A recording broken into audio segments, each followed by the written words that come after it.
And we are live. How's everybody doing tonight? My name is Anthony Brian Logan, and you're watching and/or listening to ABL Live. Thank y'all for joining me tonight. You could be almost anywhere in the world, but you're right here with me live on the show, and I appreciate y'all for that. We got a whole lot going on all over the internets, all over the mainstream media, social media, everywhere. And where do I start? Oh, man.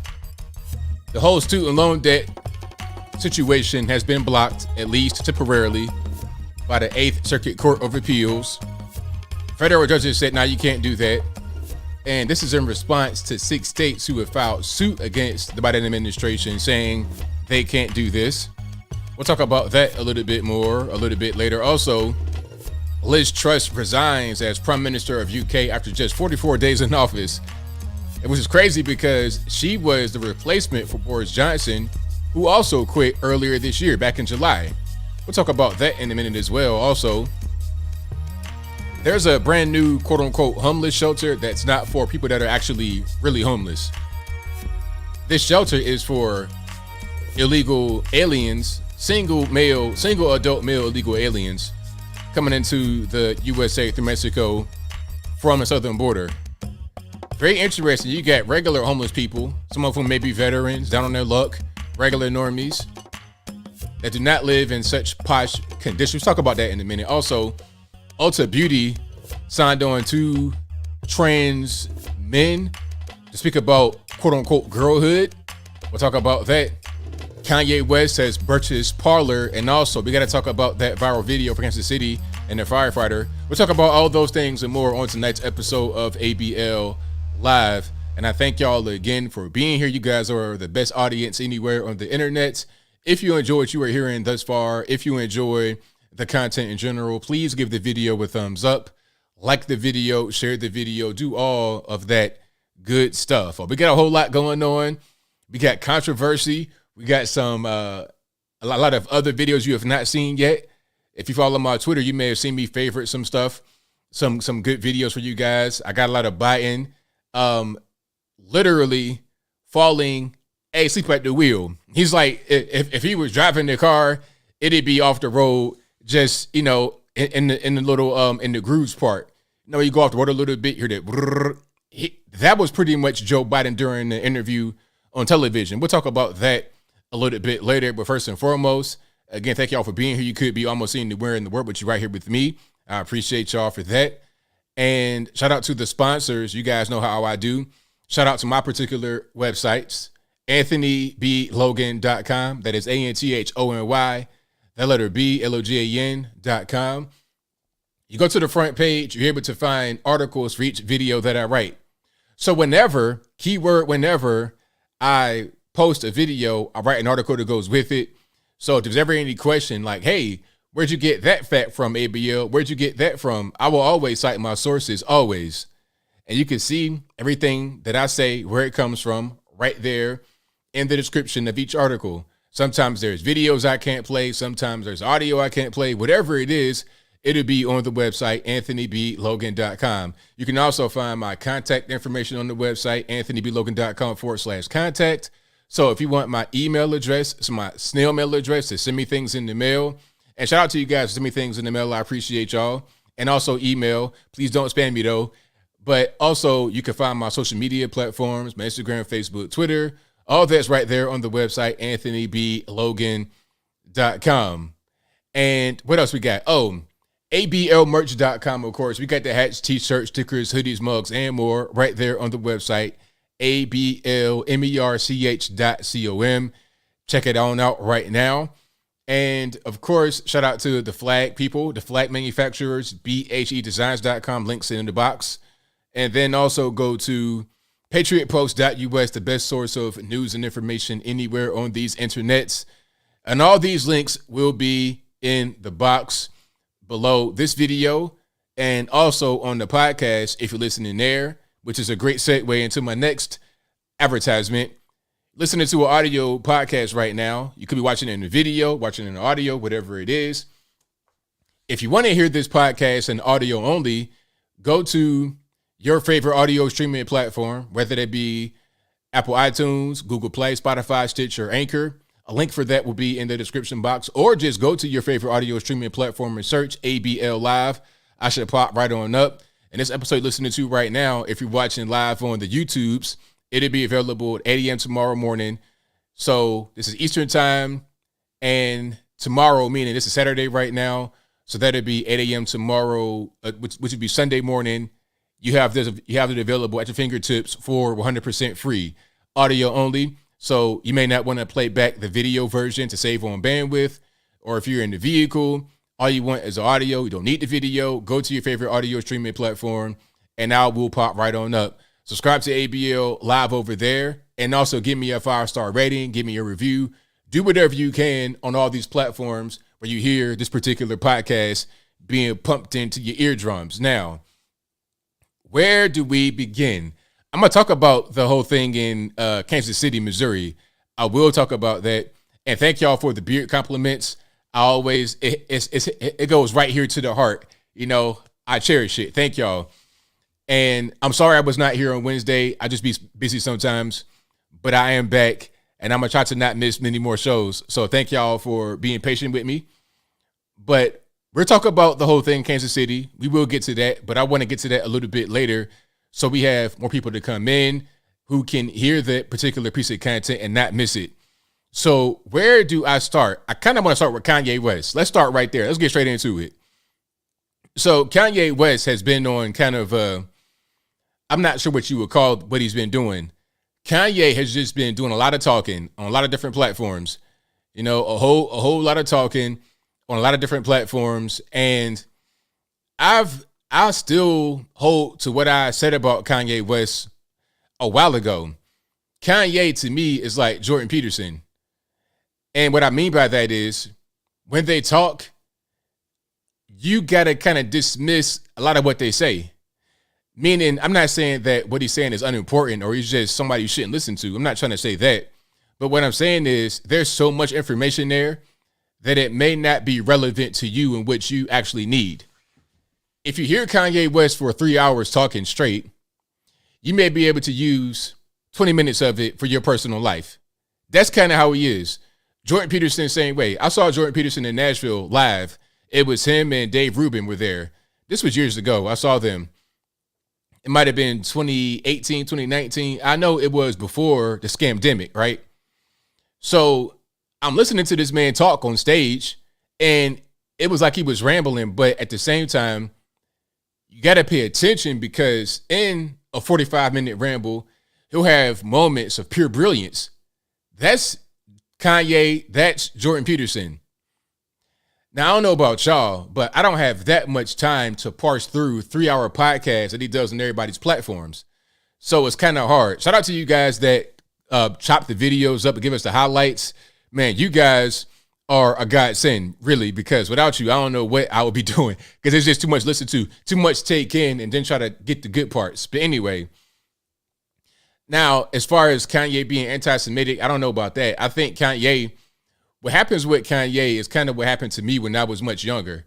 You see, when you get all this information, a lot of new information, a lot of times if you go down a rabbit hole on YouTube or TikTok or wherever you are consuming content, you take so much content in, it's hard for you to really make sense of it. So when you are talking to somebody, you spew out all the content you have in your mind. Okay, Jews this and Jews that and just a bunch of stuff. Now, like I said, I don't know about it being anti-Semitic, but he could say so many different things to where somebody will hear it and make it be something that it may not be intended to be. Not necessarily. And if you notice, Kanye, he'll talk about a certain thing for a while and stop. The whole Jewish thing, he'll stop doing that soon. Not because he thinks he's wrong necessarily, but because he's bored and wants a new topic to discuss. We'll talk about Black Hebrew Israelites and 5% Nation and whatnot. Flat Earth might be next. I'm just saying, he's so open-minded and so, I won't say malleable, but very open-minded. You could be too open-minded and take in everything to where you get confused yourself. You take all the information in and you get kind of lost in your own mind. That happens. I've been there right where he's at, so I can empathize with what he's going through. But anyway, so Kanye, what What did he do? Oh, Kanye bought Parler. Now, Parler sucks. So does any other Twitter clone. True Social also sucks. Gab sucks. Why? It's because they're the exact same thing as Parler. There's no difference. It's the exact same thing. Like, I mean, they're all the same as Twitter, not Parler. But they are poorly optimized clones of Twitter. If you're going to have a new social media platform, it needs to be something different other than what exists. That's how you get it to be popular. TikTok became very popular. Why? Because it was doing something different other than what other platforms are doing. Yes, I know TikTok is Chinese, but it has nothing to do with it. There are plenty of clones of social media apps that come from Twitter, from China, that are just like Twitter, that are just like YouTube, that are just like Facebook. Why aren't they as popular as Twitter, Facebook, YouTube? It's because they don't do anything different. But TikTok did something different. That's just what it is. Somebody says, if you like Gab and you like True Social, hey, I'm happy for you. I'm not trying to say abandon those apps. But the problem is, you might like it, but it's only 5 of you guys that like it compared to Twitter. Twitter is where it happens. And Facebook is still the king, honestly, still, even till this day, even with TikTok and all that kind of stuff taking over, Facebook is still the king, but that's a different story. Anyway, they don't have the reach or the people, the community, or they don't have what Twitter has. It is what it is. Twitter is probably the best. Like, I use that as a search engine to find certain videos that I can't find anywhere else. True Social, all these places, they can't really do with it. They can't compete. They're not even on the App Store half the time. It's just, so my point, just getting back to the point, Kanye West has purchased Parler. Now, the reason why he did it is probably, well, there's probably 2 reasons why he did it. One main reason, but 2 reasons, in my humble opinion. The first is because he's been censored a lot on social media. The quote unquote anti-Semitic stuff. Just a bunch of random things he said about different things. People get offended and they want to ban you. They want to block you. They want to remove posts. They're censoring them because he's saying things that are deemed to be offensive. Now, I may not agree with things being offensive, but that's not my decision to make. That's up to the people that run Twitter and Facebook and Instagram or whatever. So as a result of being censored, maybe even restricted or blocked or deleted, he's like, okay, I'm going to buy Parler and make that be a platform where I can have free speech and say what I want to say, do what I want to do. Also, the second reason is because Parler is owned by George Farmer, or pardon me, I got to be right. I don't want to say the wrong thing and get sued. Parler is owned by a company that's owned by George Farmer, and George Farmer is married to Candace Owens. Candace Owens and Kanye are they're tight, they're close, they're good friends. So it makes sense for him to be talking on the phone with Candace or at a premiere, like he was at the premiere of the BLM funeral, right? It makes sense for him to be like, hey, you know what? I'm having an issue with Twitter. They're censoring me. I'm gonna start my own platform. I'm gonna do my own thing, and it's gonna be lit. It's gonna be the Kanye version of Twitter, right? Yay Space. I'm gonna make Yay Space, and it's gonna be lit. So Candace is right there, and so is George. They're like, hey, you know what? We got a platform for you. It's called Parler. You want to buy it? All right, bet. Now, I'm not saying that's exactly what happened. I was not there at the premiere. I don't know them like that. But, I mean, just put 2 and 2 together. It makes sense, doesn't it? Because why wouldn't you just buy a different platform? Why wouldn't you buy Gab? Why wouldn't you partner with Trump on True Social? Why wouldn't you start your own Twitter clone? You got the money. Why not do it? It's because it's an easy thing for him just to say, okay, I'll buy your company from you. You my friend. Okay, I'll buy yours. That's probably what's going on, right? Is Ray J on True Social?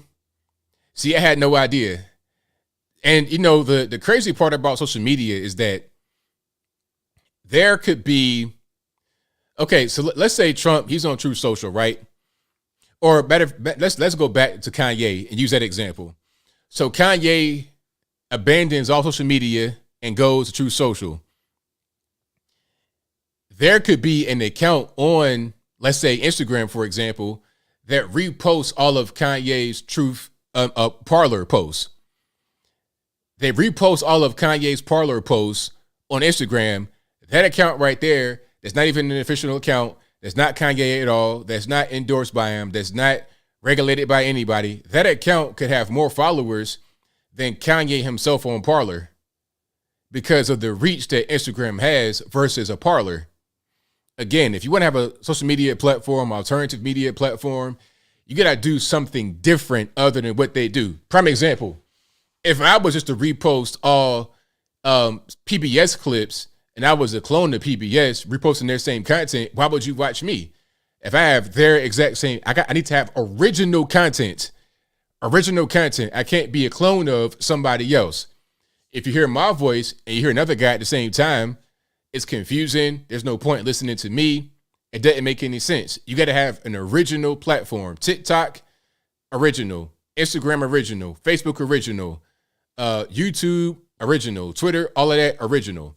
I remember when Twitter first came out in 2008. I remember this like it was yesterday.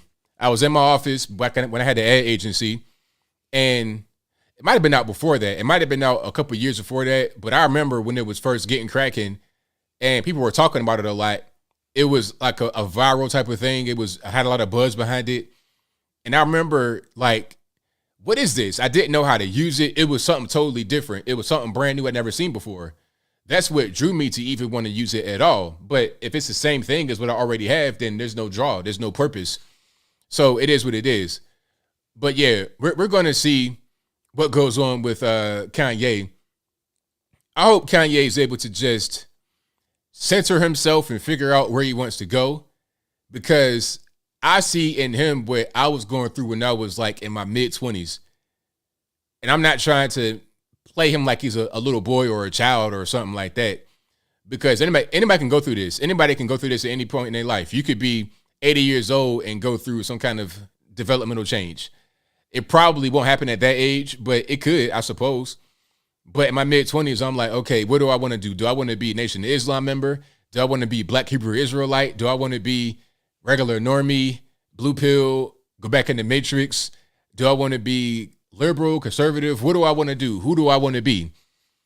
You know, how am I going to go forward in my life? I feel like Kanye's pretty much right there. You're hearing him talk. I hear that. Or it could be he's being manic. I don't know what's going on. But I support Kanye. I'm not going to be the kind of guy that turns his back. Trevor Noah said something really kind to Kanye West. And I don't think Trevor Noah supports necessarily the things that Kanye is saying.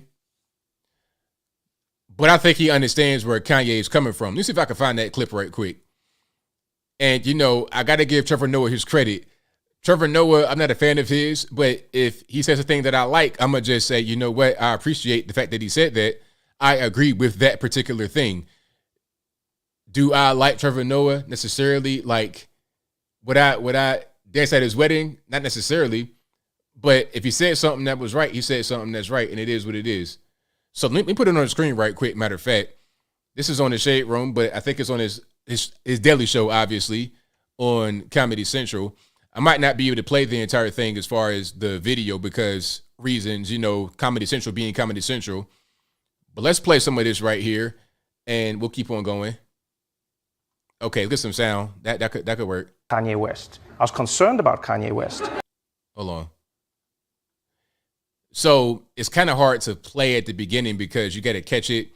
But what he says is that I don't have beef with Kanye West. With Kanye West. I was concerned about Kanye West. And genuinely, I mean this because if somebody says to me or to anyone that they have a mental health issue, and they say to everyone that when they don't take their medication, they're unable to control themselves, and then everyone ignores when that person is having an episode and they haven't taken their medication, and then they platform the person and then they put them out. I sometimes think it's a little shit, to be honest with you. I was never beefing with Kanye West. I was concerned about Kanye West. And no, if you see in any of the comments I said about him, I'm concerned, definitely. I grew up loving Kanye West. There are a few hip-hop artists who have shaped how I see music. It's not beefing with somebody. I don't have beef with a human being who has expressed openly that they're dealing with a mental health issue. I don't have beef with that human being. What I have beef with is us as society not coming together around a person and going like, hey, maybe this is not the moment to put a microphone in your face so that you just go off saying everything. If this is what you want to say when you're on your medication, then that's a different story. But because you've told us that, I'm not going to sit by and say that. So if he wants to process it as beef, I understand it. I've never had beef with him. I'm still playing College Dropout. I'm still playing the music. I still love the man that I think he is. Even if. So, I mean, that was diplomatic, I would say. Okay, I don't love Trevor Noah, obviously. We're different as far as political ideology, but I thought that was pretty thoughtful to say, you know what, I don't have beef with Kanye. I mean, I like Kanye's music. I like the Kanye that I grew up on. I think it's just unfair and it's kind of gross to put a microphone in his face when you know that he's had mental health issues. He says, you know what, I have mental health issues, I have problems, and sometimes I have episodes. He says this, and people just don't care. It's like, oh, whatever, I put a microphone in your face and say whatever you want to say, and then I'm going to get mad at you if you say a thing that I know could be influenced by your mental health situation. Maybe you say something true, maybe you say something false, but I know you probably don't want to say these things if you were in your right state of mind. So what he said right there, I agree with. I agree with 100%. Yep. So that's pretty much what that is. But yeah, that was Trevor Noah, if you didn't know, from the Daily Show. And Trevor Noah, he will be gone from that show soon. He's resigning. I wonder what he's going to do next. Is he going to be more on this left type stuff, or is he going to be more center of the road? Because I would presume if you're on Comedy Central and you know who that's owned by, Viacom, right? And who owns Viacom? Is it still Redstone? Something to Redstone? Anyway, I'll presume they'll want him to attack Kanye because of the anti-Semitic comments, but he didn't do it. So that was very good on Trevor Noah. That's probably why they don't want him to be on the actual network anymore, because he's not doing what they want him to do. And it's not even about the control. If you have a network TV show, you have bosses. It don't really matter who the bosses are. They could be Jewish, they could be black, they could be white. If you're not saying what they want you to say or doing what they want you to do, then you are expendable. It's time for you to go. That's just the nature of the business, which is why I never wanted to be part of a network. I don't care who the people were running it. I don't care what their ethnicity is, what their color is. I want it to be my own thing. Some of the guys are saying, hey, ABL, why don't you go on Fox and get a show? Why don't you go on The Blaze and get a show? It's like, why would I do that? And give up my freedom, give up my ability to do kind of what I want to do? There's some restrictions as far as YouTube.com, but not as many as what it would be on a Comedy Central. I cannot do what I do on Comedy Central, not even Fox News. Fox News, they got a them on there. They got Caitlyn Jenner, also known as Big Bruce. Now, could I go on Fox News and call Caitlyn Jenner Big Bruce? Okay, we on the panel, right? We on the 5, and then I'm on there across from Caitlyn Jenner, and I say, yo, what up, Big Bruce? Can I say that on Fox News? I don't think so, but I can say it right here, which is why I want to be more independent and not be part of some kind of big establishment type thing where they can control what you say and do. Nothing against anybody that's on those platforms, because we need all the platforms.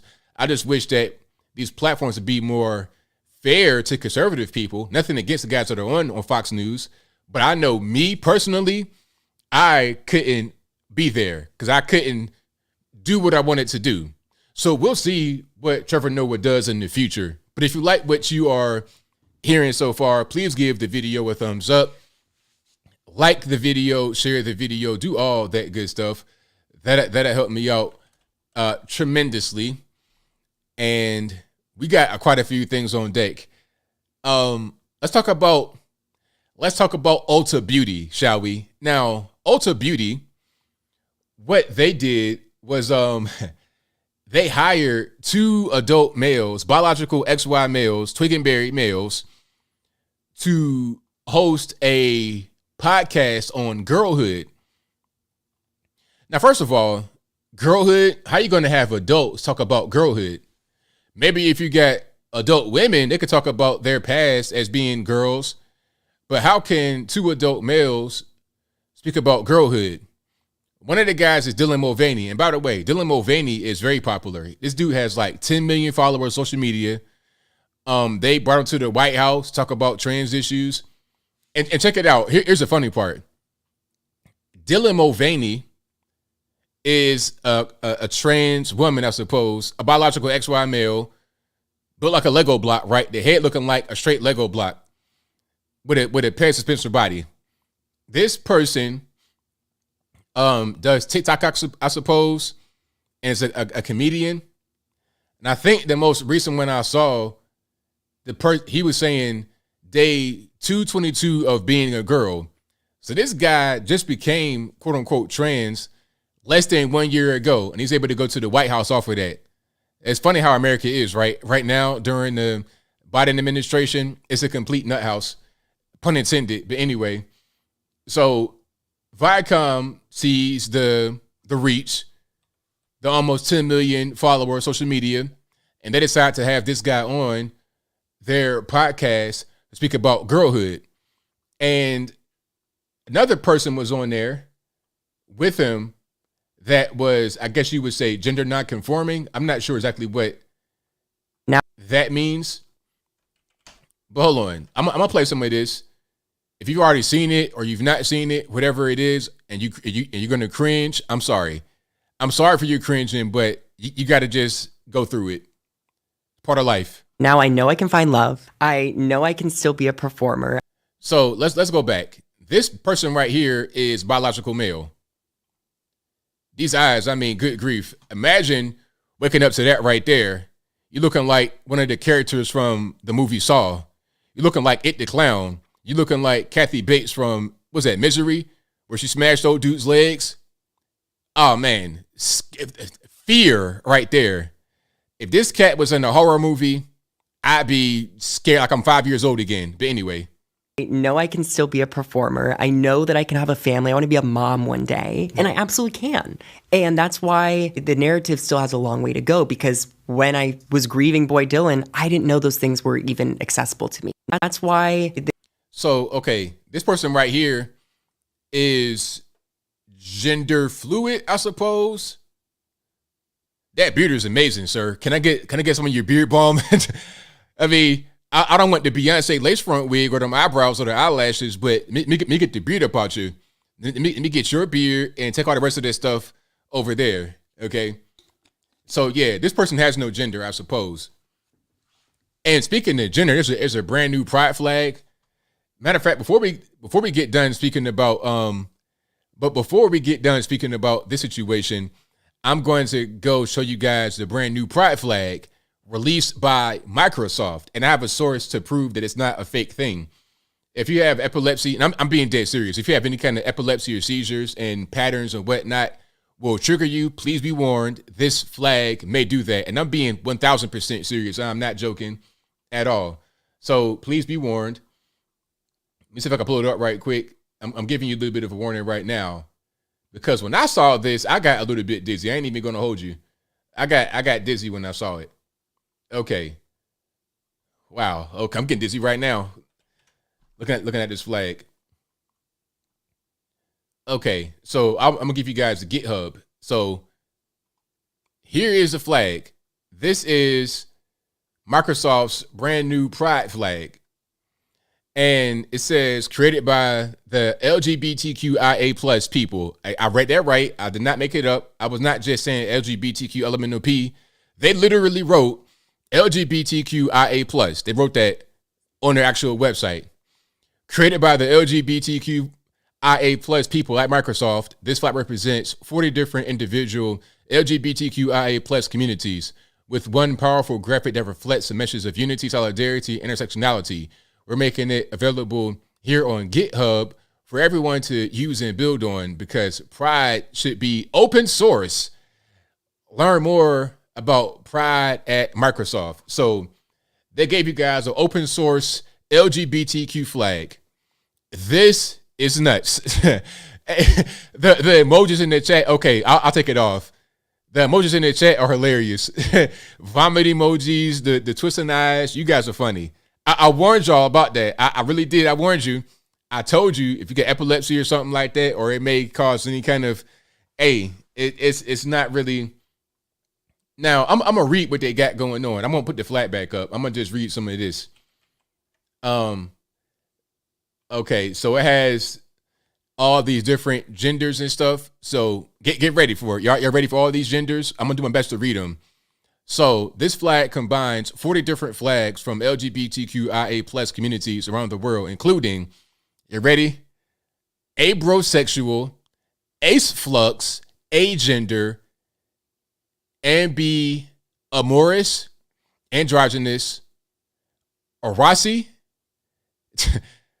aeroflux, aromantic, asexual, bigender, bisexual, demifluid, demigender, demigirl, demiromantic, demisexual, gay, MLM, Venetian, gender fluid, gender flux, gender queer, gender questioning, gray sexual, like the color gray, intersex, lesbian, maverick, neutral, non-binary, omnisexual, pangender, pansexual, polyamorous, polysexual, transgender, trigender, two-spirit, progress, pride, queer, and unlabeled. And then look, I feel like if you got one of these going on, you just bored. You just bored, man. Like, come on. Like, how you get up one day and say, you know what?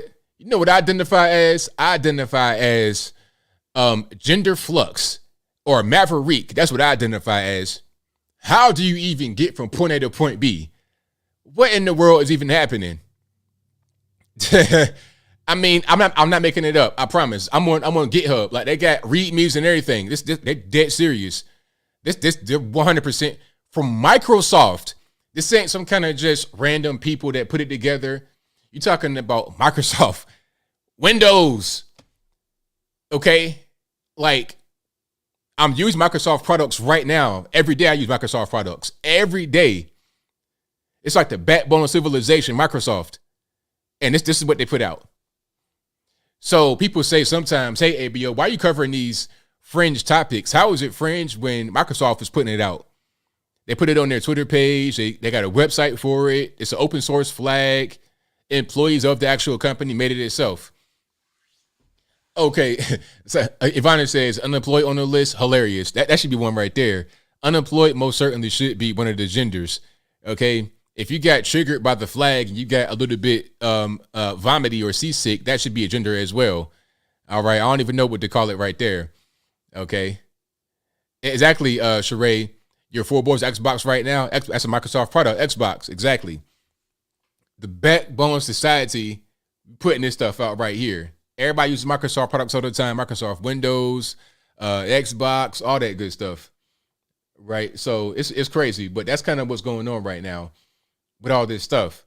And I feel like what we're going through right now, people are just bored and they're going to go back the other direction. That's what I believe. I think they're going to go a different direction. Why? Okay. And here's, going back to your main man, Dylan Mulvaney. Going back to him, this is part of Ulta's podcast. Now, like I said in my video, I don't know a lot about Ulta. All that I know is, well, I might be with a young lady and she take me into Ulta, tell me some, yeah, I'll be in here right quick. I'm about to get something. And then 30 minutes later, I'm walking around in circles like a lost little boy trying to find his mommy.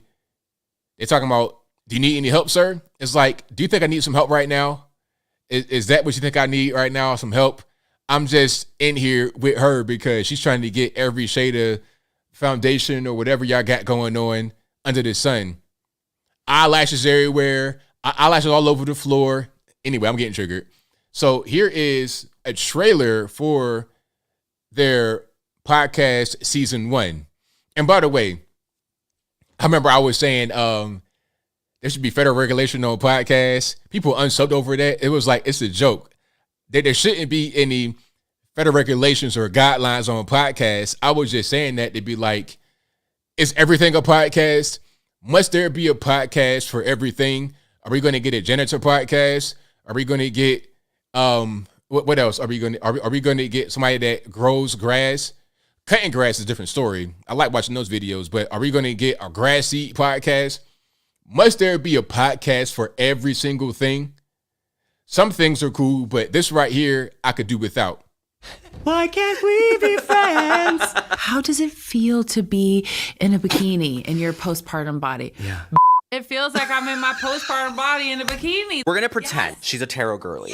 Just to contextualize how we're defining health, it's by a Belgian mathematician from 1830. Right. But these curves are popping, though. Beauty is creativity, baby. And let me be really queer. I think I said queer, but I meant clear. But no, whatever. That's true, too. Queer. Let me be queer. Let me be really. I mean, is everybody LGBT? Now, there's your scary man right there. That's horrifying. That face, that's horrifying. That reminds me of what's my man from the baseball team? I forget his name, but he'll give you that crazy smile all the time, even when he was not happy. Bobby Valentino or Bobby Valentine. The crazy smile he'd give you all the time, even when he wasn't happy. That's kind of who it reminds me of, or It the Clown or something like that. Horrifying. Okay, if he was part of a tribe in the wilderness and that smile came across, I'd be like, man, get your spear, get your knife, because it's going to be a battle to the bitter end. He's going to rip your head off of your shoulders. All right, but anyway, what kind of, like, who are we trying to market this kind of stuff to? You know, because I figure if you're talking about Ulta Beauty, there may be some men that go there for makeup and whatnot, but I think they probably want to see more people that look beautiful and whatnot with the makeup on, so they can aspire to be that. Why they gotta have like these, hot dog eating normies on there, and everybody gotta be LGBT? I don't really understand. Okay, like what's really going on? Let me find that Bobby Valentine. Hold on, I'm gonna find that. I'm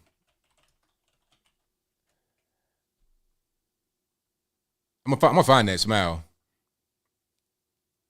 Okay. But I'll move on. I'm going to find that smile, then I'll move on.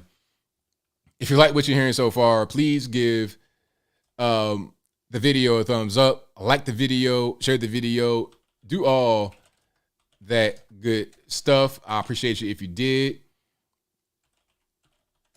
And we will keep on rocking here.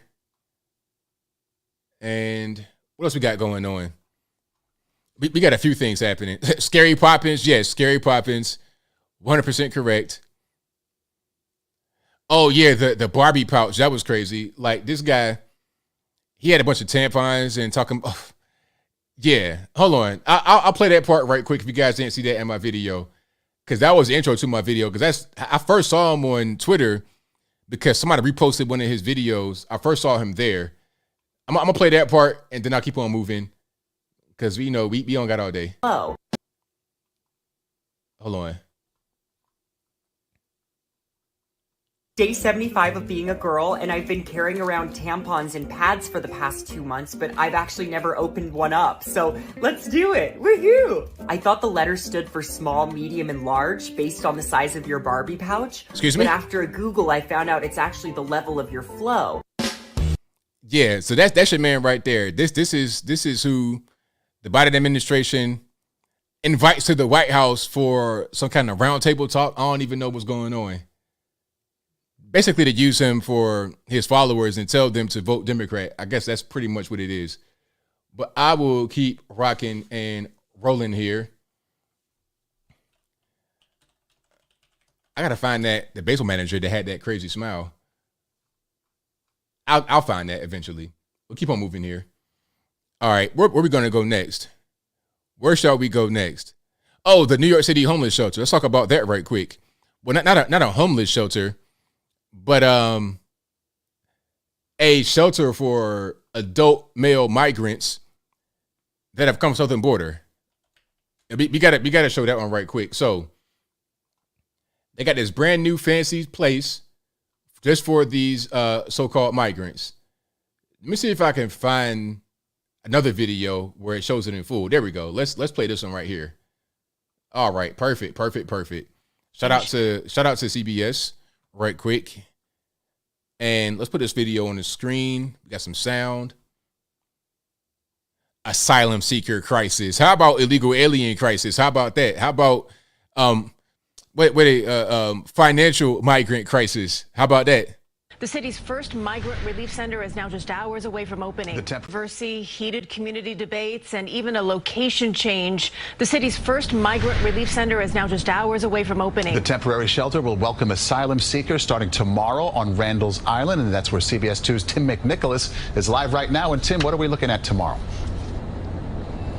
Maurice and Christine, the city plans to temporarily house up to 500 migrants here, specifically single men, with the potential to add more later on if needed.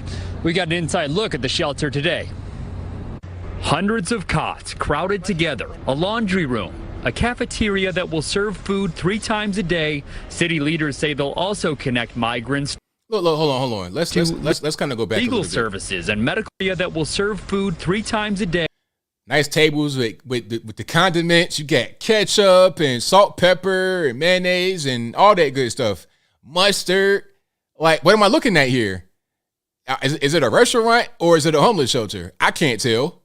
City leaders say they'll also connect migrants to legal services and medical care. The first thing we're going to do is have one of our staff members go outside to greet you. Dr. Ted Long works with New York City Health and Hospitals. We're going to offer you food, snacks, water. You've come a long way. Your clothes are probably dirty. You probably haven't showered in some time. That's not the right mental state to be in to determine where you want to be for the next several years of your life. There's also a recreation room with TVs, Wi-Fi, even an Xbox and a foosball table. The city says the shelters will be heated, and that's not all. You can also see that these structures are pretty robust. These structures themselves can withstand 90-mile-per-hour winds. The city initially planned to build a migrant camp at Orchard Beach, then rerouted their plans to Randall's Island due to flooding concerns. Immigration advocates like the Legal Aid Society and Coalition for the Homeless argue those same issues exist at Randall's Island. But city leaders say this location is less prone to flooding and closer to public transportation. New York City is doing the best that we can to make sure that we're welcoming them. We're doing it in a way that's loving and caring. Manhattan Borough President Mark Levine has been collecting donations for asylum seekers. In a phone call with CBS 2 today, he praised the facility, but also called for ferry services and increased bus services for migrants. Now, between this and the scrapped Orchard Beach plans, these migrant centers have cost the city more than $600,000 so far. City leaders have said that they plan to house migrants here for a few days at a time before they move on to other housing elsewhere, but it's not clear how or if the city would enforce a time limit. Live on Randall's Island, Tim McNicholas, CBS 2 News. So you get to come here illegally to the United States. All right, Tim. You get Xbox, the brand new Xbox, flat screen TV. Structures are pretty robust. Whatever you want. Let's kind of go back and see if I can. Okay, let's pause it right there. So nice. Got lamps and nice little flooring, and I see laptops right there. It's a nice little spot. Okay, got your Xbox, got your controllers. ESPN, get to watch the soccer game back home, watch football game back home.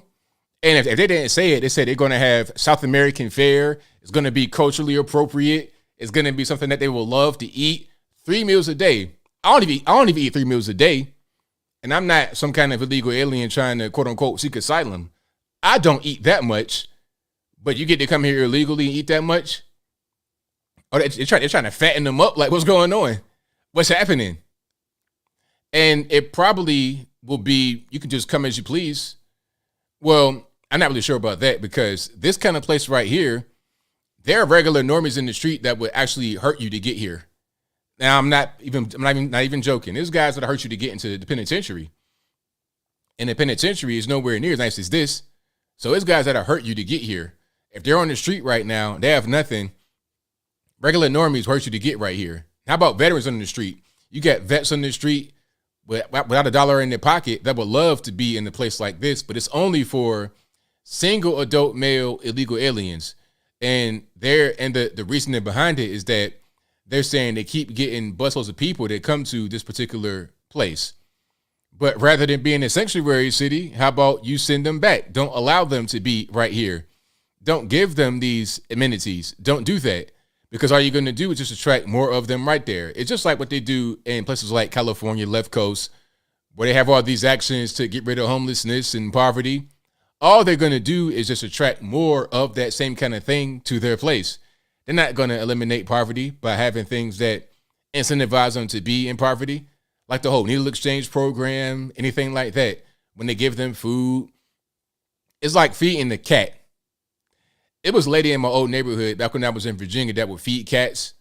You know, like a bona fide cat lady, right? There's a bunch of stray cats that will always be around her apartment. And she'd be outside every night with a plate of food feeding the cats. Now, one day, she doesn't feed the cat. She does not go outside. You hear the cats outside screaming, "Rear!" Like, where the food at, lady? Why are they doing that? It's because they become used to it. They want the food now. You be bringing the food every day.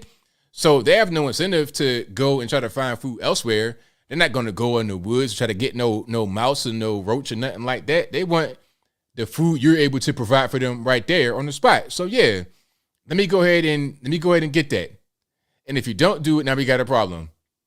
That is what's happening right now. Left Coast, California, New York City, any of these big liberal places like that where they got a bunch of crime on the streets, crackheads and homelessness. That's what's going on. It'd be a beautiful high-rise building, and then it'd be 35 crackheads camped out right in front. Okay, that's kind of what's going on. They're being incentivized to be right there. You have these quote-unquote NGOs that come through, give them all kind of food, give them free needles. And the reason why that happens is because the NGOs are getting paid. So it's a big grift. The grift is keeping them right there so groups can get money given to them so they can give to the quote-unquote homeless and get a piece off the top for their own personal pocket. That's kind of the Black Lives Matter business model, except for the fact BLM does not give back. At least if you're an NGO, at least you're giving back to the crackhead and keeping them incentivized to be on the streets. But BLM, what do? All they do is just destroy your neighborhood, don't give anything back. They take all the money and spend it on themselves. Lavish vacations, real estate portfolio, Gucci, Louis, Prada, all kind of designer clothes, big fancy cars, all kind of stuff. The dude, Shalamaya Bowers, took $10 million. Like, what are you going to do with that, sir? What, get some more real estate? You're going to go splurge? You're going to go buy a rapper outfit? you went the starter rapper kit, gold chain, and all kind of big, crazy, ridiculous car for no reason. I saw a young guy today driving a Maserati. I was hating a little bit. It's like, you bought 25 years old with a Maserati. Where'd you get that from? But anyway, they want that kind of lifestyle for themselves, stealing this money from something that could be legitimate, but is not legitimate. But anyway, I digress. If you like what you're hearing so far, give the video a thumbs up, like the video, share the video, do all of that good stuff. How do you guys feel about illegal aliens getting all these benefits from local governments, from the federales or whoever? My thing is, people say, oh, ABL, you got to be sensitive because they're coming over here. They're fleeing persecution. They're fleeing poverty. Well, I'm like, check it out. We got poverty right here.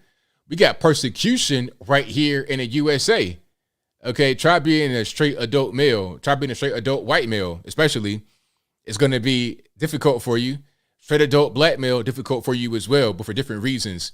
I think the straight adult black male and the straight adult white male have different problems, but are also facing some serious issues in the country. But the problems are vastly different. The problems with the straight adult black male is more personal, community, family, that kind of thing.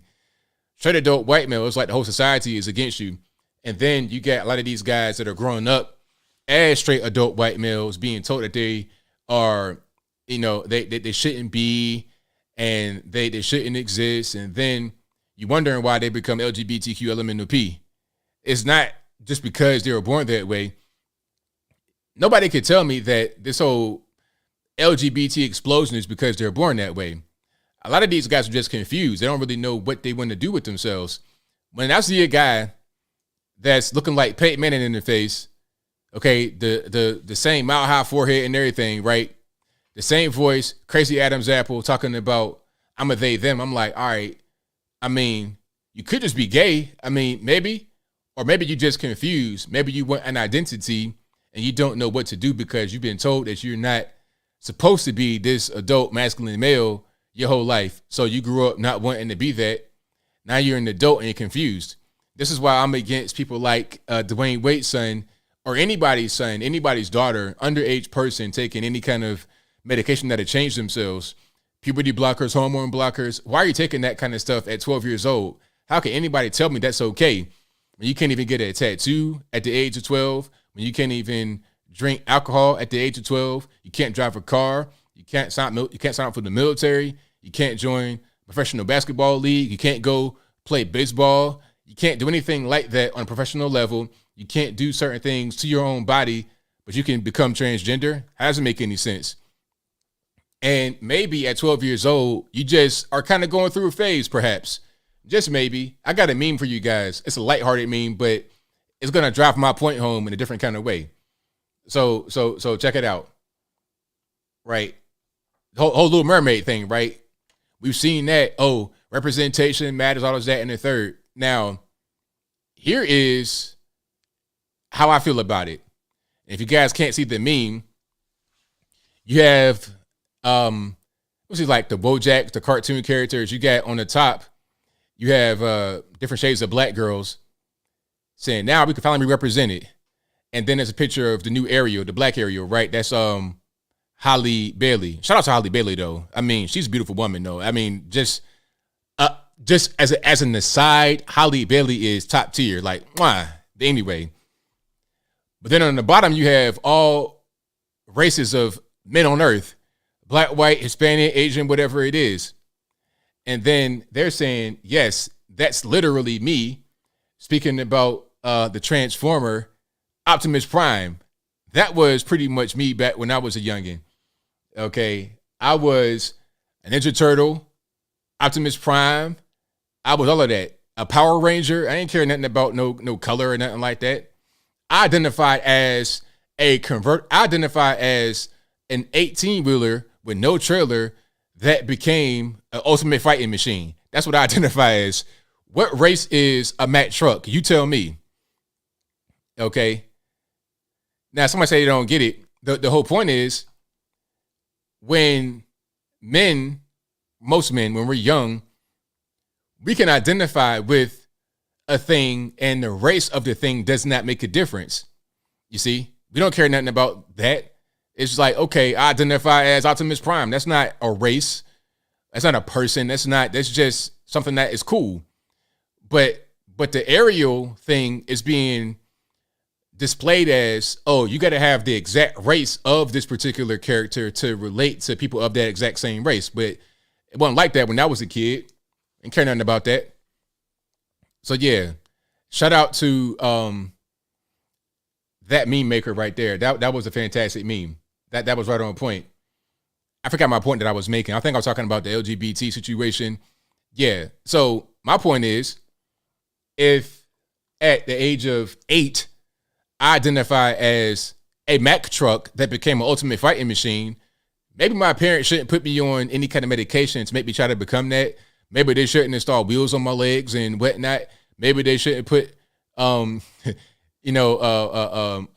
chassis or a dashboard on my chest, windshield wipers and all that kind of stuff. Maybe they shouldn't put a transmission in my hind parts. Maybe they shouldn't do that. Maybe it just let me be a kid and explore a little bit within reason, of course. But just be a kid and have fun, and don't have these permanent, lifelong decisions made at that very young age. Very simple. See, I identified as Prince Lotor as a kid. There you go. Exactly. Ricky Henderson. Shout out to Ricky Henderson. Great baseball player. Yeah, but that's what it is. So I think what's going on with the LGBT explosion and all the identifying as X, Y, and Z, people are just confused. And they're being told certain things that they probably shouldn't be told at a very young age like that. Okay. And I got a few videos here before we get to the main event, before we get to the, there's a few things I can talk about right now, but I got a few videos here for you guys before I get to what I want to get to. But I'll play a video right here from Derrick Evans. Now, Derrick Evans, if you guys know, he was part of the so-called J6 situation, and he had been locked up, I guess, since then. So you're talking about almost 2 years, if I'm not mistaken. And he has given an update to you guys about where he stands right now and what he's going to do going forward. So Derrick Evans also was part of West Virginia House. That's probably the state House representatives, not the U.S. House. Let's check it out. 18 months of legal battles and now 3 months of being held captive as a political prisoner by the illegitimate Biden regime. I boldly stand before you today to still claim that the 2020 election was stolen. The flames of liberty which burn inside me today are much stronger than they were 3 months ago when I self-surrendered to prison. Anyone who thought this experience would break me or silence me has set themselves up for disappointment. This experience has only made me stronger and more eager to fight for freedom, the preservation of liberty, and to defend our God-given rights which are protected by the U.S. Constitution. To the God-fearing Christians across this country, find joy in knowing that God is calling and preparing his people. Join me as we put on the full armor of God and prepare for the spiritual battle that is yet to come. To everyone who has prayed for our family, donated, sent letters and books to prison, thank you. This experience has not been easy, but your prayers and support have helped me in more ways than you'll ever know. I do ask that you please continue to pray for my fellow J6 political prisoners who are still being politically persecuted. As for me, I'm going to spend the next few days just being lazy, focusing on my family and making up for lost time. Thank you guys for your time and your understanding. God bless you, and God bless the United States of America. So that was Derrick Evans. Like he said, he had been in prison for 3 months after he surrendered. Been going through legal battles for 18 months before that, all because of the whole January 6th thing. So now he's out of prison, it's over with, and that was an update from him. So shout out to him. Glad he's back home. And shout out to all the guys that are still locked up over that. At a certain point, we got to just admit, even if you aren't a Trump supporter, that people that are still locked up over that are political prisoners, because we've seen much worse than that from BLM and these kind of people, and they've not done a day in jail at all. So you got to have equal punishment for these crimes. If it's a crime, then people that have done the same thing should be punished. And it needs to be an appropriate punishment for a crime if it's a crime at all. You can't just have somebody in jail with no kind of trial, just languishing away. That's not the way that it should be. So yeah, shout out to my man right there. And speaking about ridiculous punishments and whatnot, have you guys seen the latest Alex Jones situation? Now, wait a minute. Okay. We know Alex Jones had this crazy settlement against him, like almost $1 billion, right? Like $900 million because of the whole Sandy Hook kerfuffle, because he said that it didn't happen or whatever. Now, here is what they're still asking for. I guess the $1 billion wasn't enough, right? Just like with Kanye West. Kanye is being or could be sued by George Floyd's family for $250 million, $250 million because of defamation, because he said a few things on the podcast about George Floyd dying of fentanyl and the knee didn't cause it or whatever. But what you may not know about Kanye is that he donated $2 million to George Floyd's family and paid for his daughter's college 2 years ago, right when the whole thing happened. So I guess the $2 million wasn't enough. $2 million wasn't enough that he gave you out of his own personal pocket because he wanted to help. Now you want $250 million. Same thing with Sandy Hook people, allegedly. The $1 billion wasn't enough. Now you want this amount right here. Let me find the actual. Okay, here we go. This is from Bloomberg News. Check it out. Watch this. You ready for it? Okay. Sandy Hook family seek $2.75 trillion from Alex Jones. And they already got almost $1 billion. Well, they got awarded $1 billion. They ain't get the money yet. I don't think. They probably won't ever get that. But they were already awarded $1 billion. They want 2.7. Come on, look, listen. I mean, the billion was crazy enough. But $2.75 trillion from one person. I mean, come on, be for real. There's not one person on planet Earth worth that much money. You're talking about the GDP of the USA times almost 3. 2.7, like, this should not be allowed in court. It shouldn't be allowed in, come on, man. It shouldn't be allowed in court. It should get thrown out. That's just crazy. But that's what we got going on nowadays. This is political this is prosecution through the court system. It's it's harassment, really. You're harassing Alex Jones. You're trying to shut him down through the court process because it's like, okay, he has his own website. He can't get shut down by YouTube, Facebook, or whatever on his own website. So what we're going to do, we're going to take all of his money away and deny him the ability to be on the air because he's broke and dead broke. But come on, that's crazy. You might think that Alex Jones deserves some kind of punishment. Let's just say you do. I'm not saying you guys do because you guys are really woke in a serious, in a good way, not in a ridiculous left-wing nut job kind of way, not in a ridiculous 48,000 genders kind of way. You guys are truly woke in the real sense. But even if you guys or any one of you guys did think Alex Jones deserves some kind of punishment or, you know, for a punitive, 2.75 trillion is nuts. I mean, what in the world? That's where we are nowadays. You know, I guess it is what it is. Okay, and I got more videos for you. Oh, here's something else. Now, shout out to Zach Voorhees. Zach Voorhees posted this. So here's something that Google did. You know, Kanye had a controversial podcast with the Drink Champs, which is hosted by rapper Noriega. And it's funny because Noriega's the only one that apologized, although other people hosted them and they didn't apologize, like Piers Morgan. But anyway, I digress. So if you have that particular video from Drink Champs in your Google Drive, that could be a violation of term of service right there. Just having that video in your Google Drive could be a violation. All right, so PSA, if you rely on cloud storage, don't. Have off the grid storage. And you know what? This is why I don't like what iPhone does. I don't like what iPhone does where they limit you on your on-device storage. You see, I don't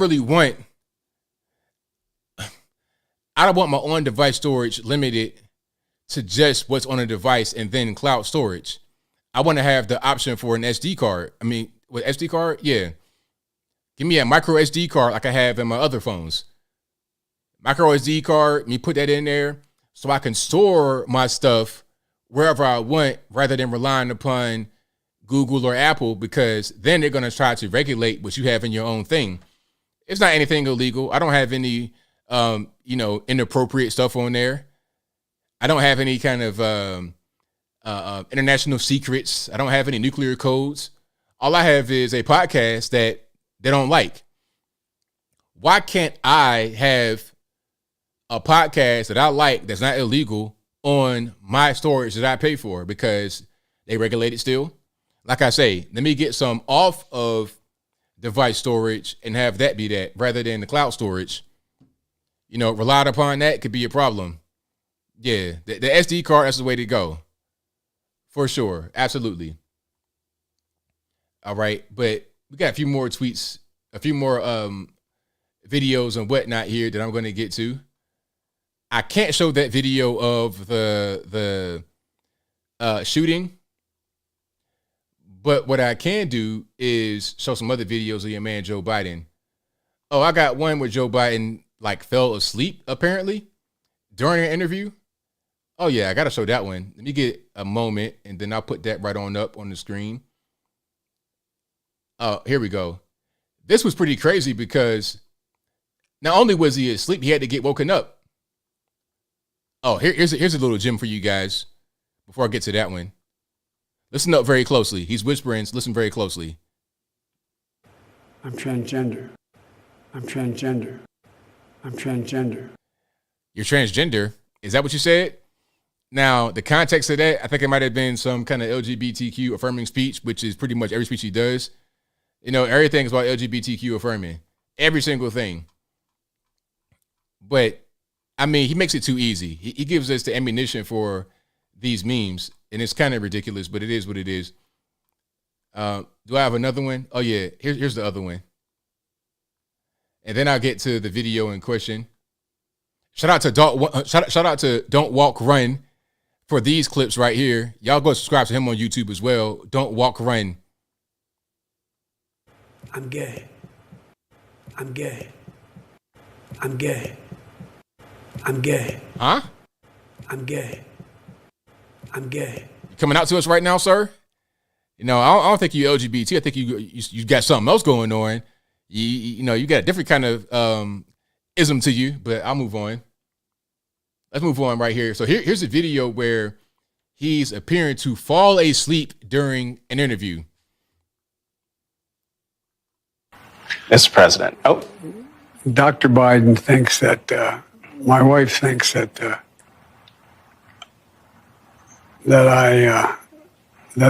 we're doing something very important. Look right here. He's sleeping. And the guy interviewing him, is that Jonathan Capehart? I think it is.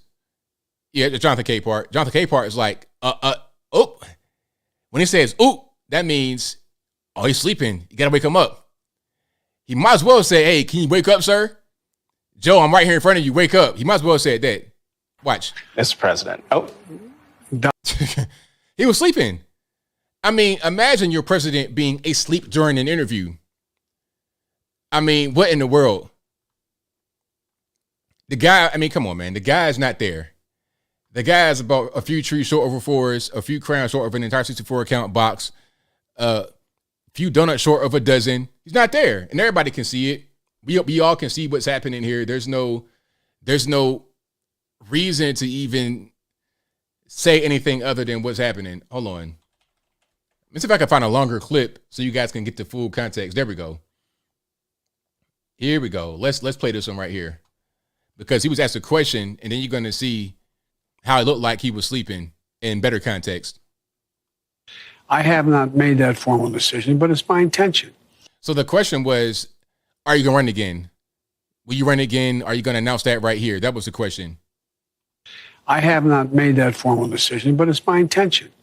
My intention to run again. And we have time to make that decision. Dr. Biden is for it. Mr. President. Oh. Dr. Biden thinks that my wife thinks that we're doing something very important. I have not made that. That's your president, not my president. I don't know who that guy is. I don't know who that man is right there. Yeah, I'm sorry to this man. I don't know this man. That's your president. That's not my president. So yeah, that's our president right there, Joe Biden. Unfortunately, just not there. He's lost in the sauce. It is what it is. Yeah, Dr. Biden not a real doctor, not at all. You know, she cannot help this man going through what he's going through. You need to get a real home health nurse in there, get you a, you know what I mean, somebody that can actually help you with what's happening, because you're not going to be able to do it. Okay, we have more videos featuring your man, Joe Biden, and then I'll keep on rocking here. If you like what you're hearing so far, please give the video a thumbs up, like the video, share the video, do all that good stuff. Oh, here's a funny video. I won't play the entire thing because somebody might get offended, but I'm going to play this video, then a few more Biden videos, and then I move forward to the issue of the firefighter situation in Kansas City. I'll move forward to that one. You know, I'll try to make it a little bit light before we get to the heavy stuff. All right, so speaking about pronouns, this is a guy that was interviewing somebody that's supposed to be like in the most racist part of America, I suppose. What's your pronouns? I'm a male. I'm a man. I'm a he. What's your pronouns? There we go. Perfect. So when you get asked that question, you go right there. I'm a male. I'm a man. I'm a he. What's your perfect? That's exactly what I say. Male, man, he. There we go. No, nothing else.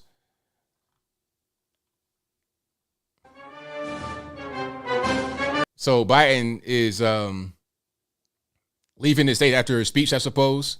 I can't play that because they're gonna try to ding me on that. He doesn't know what's going. Doing a whole 360, trying to figure out where he's supposed to go. He always does that. He never knows where he's supposed to go. He's always like looking for the exit all the time. Here's another clip here. Over $1.2 billion. Bro, let me play that back. What the? Over $1.2 billion.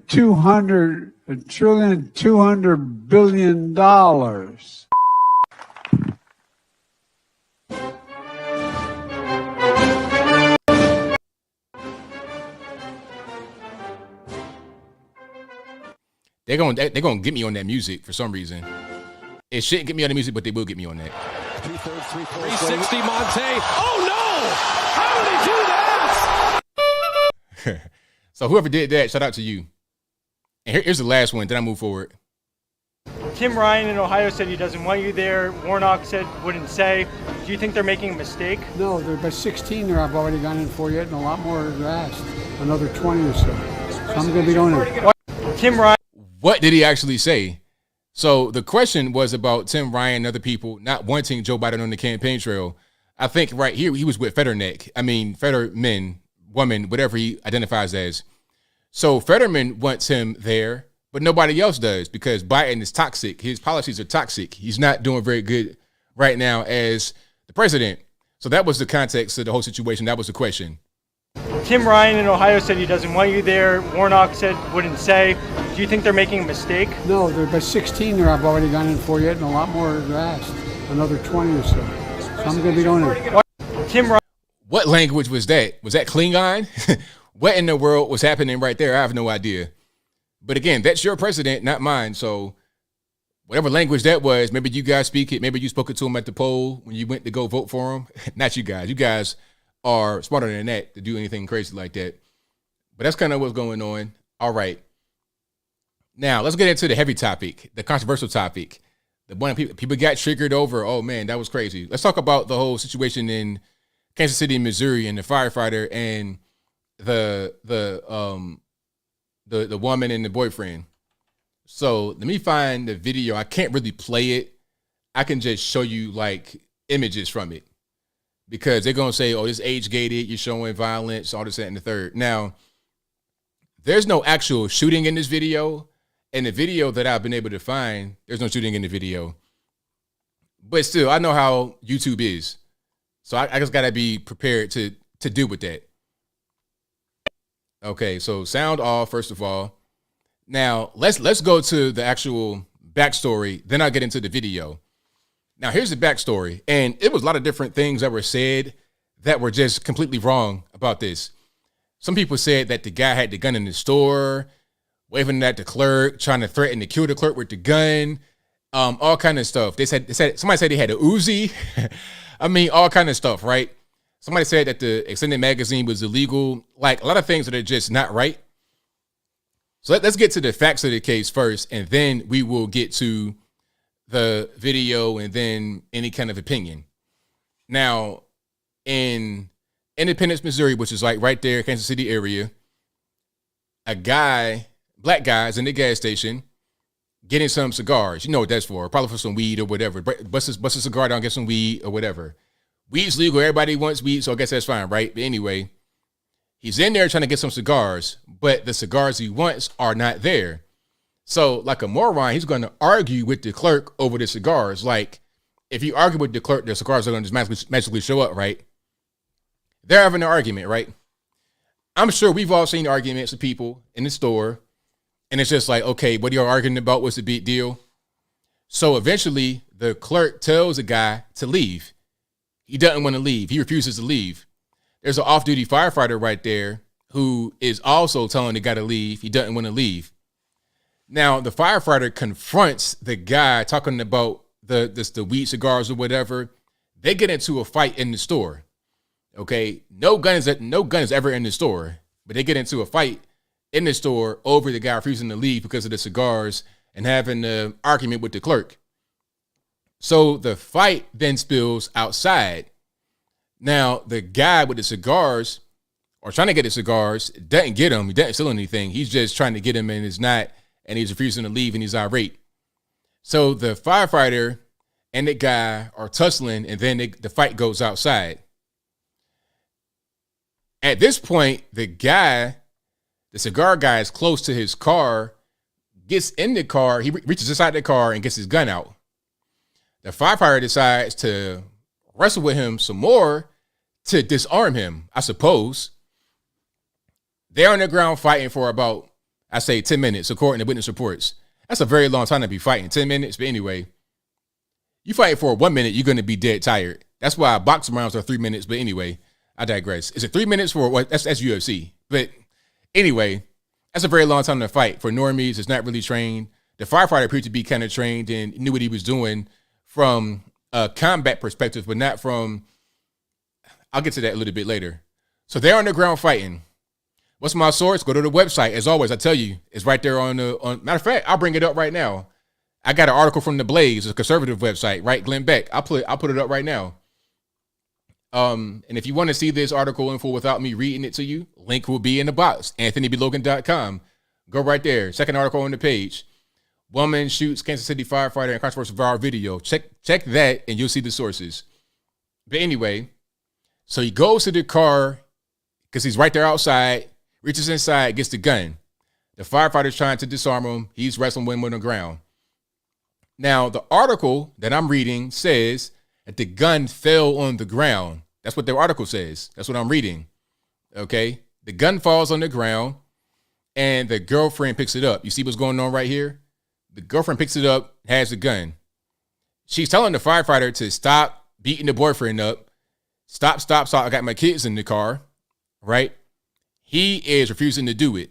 Now, I think the reason why he was fighting them so viciously is because the guy may have had the gun. But again, they were already fighting inside the store before the gun was produced over the whole cigar thing and the guy not wanting to leave. So the firefighter, I guess, was trying to play bouncer. The guy is still being beat up by the firefighter. The girlfriend telling him to stop. And eventually the girlfriend shoots the firefighter one time in his back. The firefighter gets up. He goes back to the store, collapses, and he dies. Now, the woman faces no charges because it's seen as self-defense. And I'm going to get to all the explanations in this article. I'll read it to you so you can see it for yourself. This is not me, in my opinion. It's just what the law says and what the article says. But she does not face any kind of charges. Now, the boyfriend is, of course, a felon, had a rap sheet, had an armed robbery charge. And usually, if you're a felon, you can't have a gun. I know guys that are felons that have their guns, their gun rights back, and their voting rights back. But that's not common. Usually, if you're a felon, you can't have guns. And he is one of them that cannot have a gun. So this gun was his. And he's in jail right now on the gun charge. But he won't face any kind of murder charge because the girlfriend was in the car the whole time. She could argue in court that she didn't know what was going on, aside from the fact that her boyfriend's getting choked out and the guy's not stopping when she's telling him to stop. So self-defense also includes someone defending you in the Missouri law. Now, if you live in a different place, it might not be the same way. But self-defense also includes when someone defends you. So she can go to court and argue, hey, all I saw was them fighting on the ground. I didn't know what was happening. I told him to stop. He didn't want to stop. I shot him one time and he died. So she has no charges against her. And the boyfriend's in jail for the gun charge, which is correct because he's a felon who couldn't have a gun. But nothing else. So let's get into the article right here from, again, I'm on the Blaze right now. You see right here. So let's read the article. So here is, I'll read some of it, but again, this article will be in the description. Go to my website, it's right there. You can check it out for yourself. But here is an important part. An off-duty firefighter in Missouri was shot and killed outside a gas station earlier this month after wrestling with an angry customer who eventually pulled a gun on him. However, prosecutors have declined to charge the customer's girlfriend who shot the firefighter, claiming that she shot him to defend her boyfriend's life. All right. At around 2:30 p.m. on October the 6th, Anthony Tony Santee, a 41-year-old Kansas City firefighter, was in the gas station in Independence, Missouri, when a fellow customer became irate when the female attendant of the store did not have the brand of cigars he wanted. The customer, Javon Taylor, 23, then hurled expletives at the unnamed store clerk, causing a disturbance. The clerk asked Taylor to leave the store, but he refused. Santee then intervened and demanded that Taylor leave. Tensions between the two men became heated, and they began fighting inside the store. though they eventually took the scuffle outside. Now, here's my thing. I'm going to give my opinion in certain parts of this article that I'm reading right here. All right. And there's more sources in the description. I got local news and everything. My opinion is that if the objective was to get the guy outside the store, which is what the clerk wanted and the firefighter wanted, once they're fighting and they're outside the store, the fight stops. Prime example, if you are a club bouncer and you bounce a guy, right? I've seen guys get bounced. I'm talking about like Fresh Prince Jazz. I've seen guys get bounced like that in real life. The bouncer can't go outside and stomp the guy down in the concrete. If you're outside, you're outside. If you're trying to get back inside, it's a different story. But that's if you're a bouncer and that's your job to do that. Even in that job, you can't just go outside and just pummel the guy and keep fighting him because he doesn't want to leave. If he's outside, mission accomplished. Now, if he goes outside, y'all still fighting, and he goes to the car and gets a gun, my bad, Doc. I'm sorry. Hey, I don't want no problems, because now just common sense tells you to do that, because you have no gun on you. Okay? You have no gun on you. So if you're trying to disarm this guy, that's not very smart, because what's going to happen is, here's a car. This is a big SUV, tinted windows. It could be 8 dudes in there. They could kill you easily right there because you were trying to fight the guy with a gun. So you need to go ahead and surrender at the moment when the gun comes out.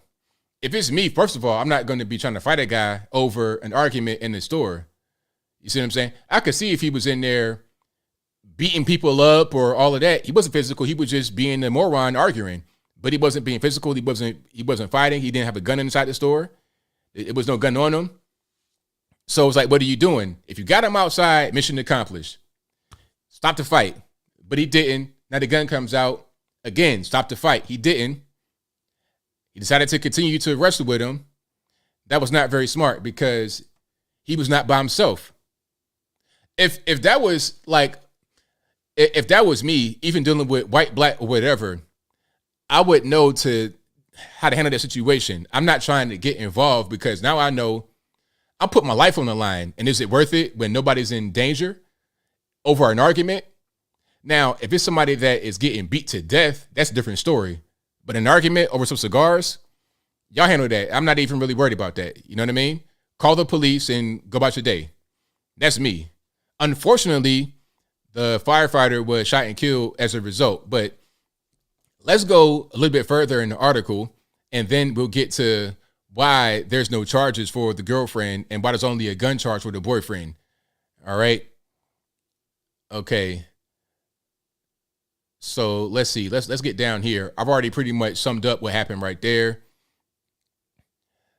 After reviewing the video, Jackson County prosecutors declined to press charges against the woman, arguing that she could reasonably claim self-defense. Quote, "We grieve with the family and the community over the tragic loss of life of Mr. Santee," unquote, the prosecutor's office wrote in a statement. "Missouri law governs this case, specifically self-defense and the defense of others, leading us to decline charges after a careful review. Quote, if a case is declined, it's just because we don't believe there's sufficient evidence to get to that highest burden of proof," Jackson County Prosecutor Gene Peters Baker explained to the reporters. Kevin Jamison, a Missouri attorney who has practiced law for 40 years and who quote unquote wrote Missouri's Book on Weapons of Self-Defense, according to WDAF TV, also weighed in on why prosecutors may have declined to press charges in this case. Quote, "Technically, it's called the defense of justification, and justification is you are saving the life of another person," unquote. He added that the woman likely only had limited knowledge about the circumstances of the fight, causing her to believe that Santee posed a threat to Taylor's life. The girlfriend is only constrained by what she reasonably believes to be the circumstances. If she didn't see the start of the fight, all she knows is her boyfriend is getting strangled. Though the unnamed girlfriend will not face prosecution, Taylor will. He has been charged with possession of a firearm by a convicted felon. He had previously been convicted of first-degree robbery, though the date of his conviction and the length of his sentence remain unclear. There you go. So that's just what it is. Now, it doesn't matter if she was in danger, because the law I just read right there says it's about protecting yourself and also other people. Okay, so if she believes that her boyfriend was in danger, that falls under the self-defense law. I just read it right there, right straight for you. Again, it's not me making it up. I read it for you. So are we going to challenge that? Are we going to go to the prosecutor and say, hey, that's not the law? If you could find a law that says something different, you let me know. That's it. You know, people were kind of upset about that, but it is what it is. And really, this is Zimmerman 2.0. Zimmerman, it was the same situation, but a little bit different. Okay, Zimmerman thinks Trayvon Martin's doing something wrong and shouldn't be doing, goes to the neighborhood and follows him. He's on the phone with the police. They're saying, don't follow him. They get into a fight. Zimmerman's getting beat up. He pulls a gun, shoots Trayvon. Stands your ground law in Florida all day long. And people said it was racist for that to happen, but no, that's the law. And black people use that law in a disproportionate fashion than white people in Florida. That's what happened. He confronted Trayvon over, I guess, he thought it might have been trying to break in people's houses or whatever. He confronts him. Trayvon whipping his hind parts, beating his head into the ground. Takes one shot, kills him, and then that's it. It's the same thing. So it is what it is. Why was he out on the street? I think he already got convicted and served his sentence. I think the armed robbery was like from back in 2013. I think I saw some paperwork that said that, if I'm not mistaken. So he was out because he already served his sentence. You know what I mean? But somebody could argue that he should have done longer for the armed robbery. Of course. That's a different story, though. That's a case that is for the legal system to handle in Missouri, not of anybody to try and, you know, be Monday morning quarterback now and be like, well, shoulda, coulda, woulda. Well, hey, man, it is what it is. That's the fault of the legal system, not anybody else. All right. So, yeah. And also it depends on where you are. The laws of a particular place, they are different. In Missouri, people were pointing out the extended magazine, right? Extended clip. Oh, it's extended clip. It's illegal. No. There's no limitations on magazine capacity in Missouri. Now, if you're living in California, having a pistol like this, probably a Glock or something, with an extended magazine would be very illegal. I think there's a 10-round magazine capacity limit on rifles in California. So this would be illegal in California, but not in Missouri. Okay. And she shot him one time. She didn't shoot him multiple. She shot him one time in the back, and that was it. That's how he died. All right. So that's just what it is. Now, if there's disagreements, if there is anybody that thinks I'm wrong, according to what I just read, I didn't make it up. I'm just reading right here what it says in the article. I'm reading it. I'm literally reading. If anybody says that I'm wrong, then find your article from Missouri law and prove me wrong. I don't say things that I don't know what I'm talking about. I always do my research and figure out what's going on. If I don't know about a thing, I'm going to say I don't know about a thing. That's why sometimes I don't do videos about topics, because I don't know about it. And I don't want to come across as an ignorant person or be ignorant to the facts I want to be able to be educated and understand what I'm talking about before I say anything about it. Yep. That's not murder if it's self-defense. People can talk about their feelings, but murder is a very specific word that denotes a crime of murder. You can kill somebody without murdering them. Okay. If you kill somebody self-defense, it's not murder. If you kill somebody, like I said, self-defense, something like that, if it's you or them, it's not murder. And we all know about abortion. If you kill a baby, it's not murder, unfortunately. But self-defense, you kill somebody, you defend somebody else, it's not murder. It is what it is. Right? So I'm just reading some of the comments here. Yeah, should have minded his business. Life ain't always fair. Killing and murder are different.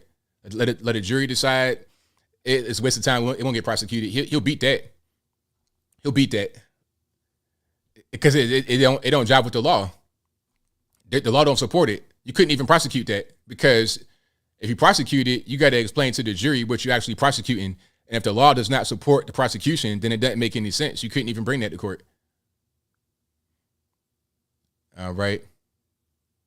Taekwondo God says, still murder even if the law says it's not murder. That's not how it works at all.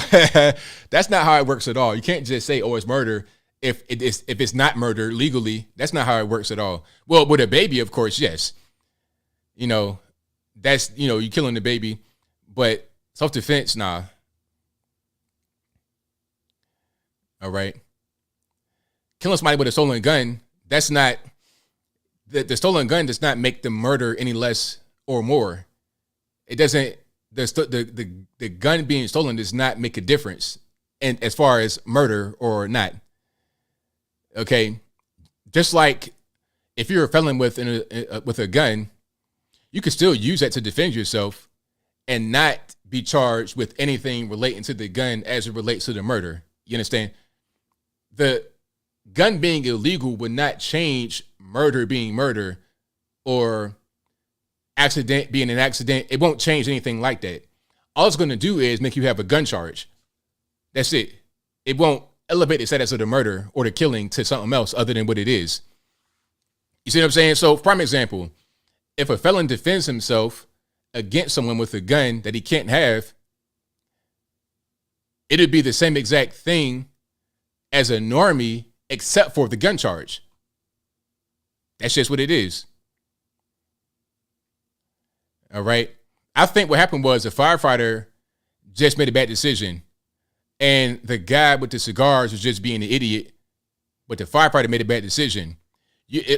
Just take it from me. A little bit of street smarts. I'm not really sure where the firefighter's from. That was just a bad decision.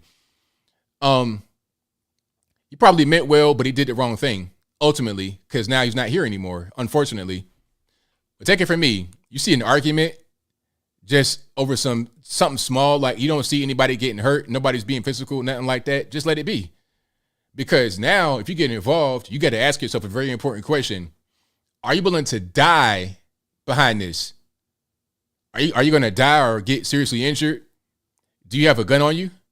If you don't have a gun on you and you're trying to fight somebody in public, I mean, that's asking, like, you're not going to succeed.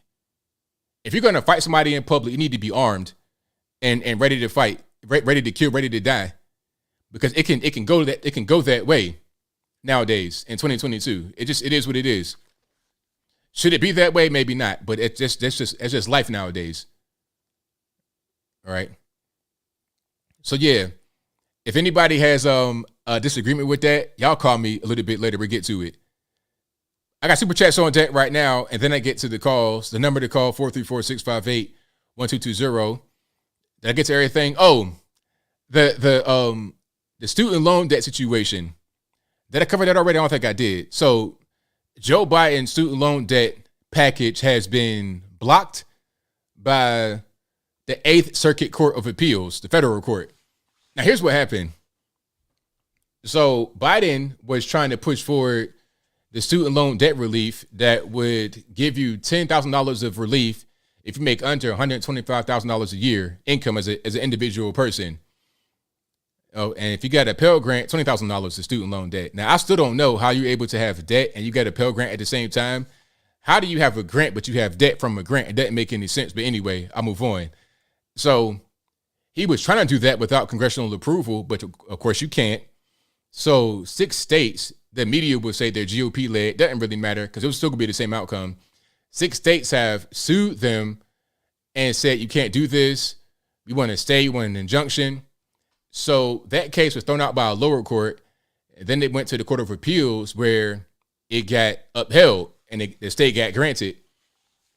So right now, late October, one of Biden's key campaign promises has been blocked by the federal court.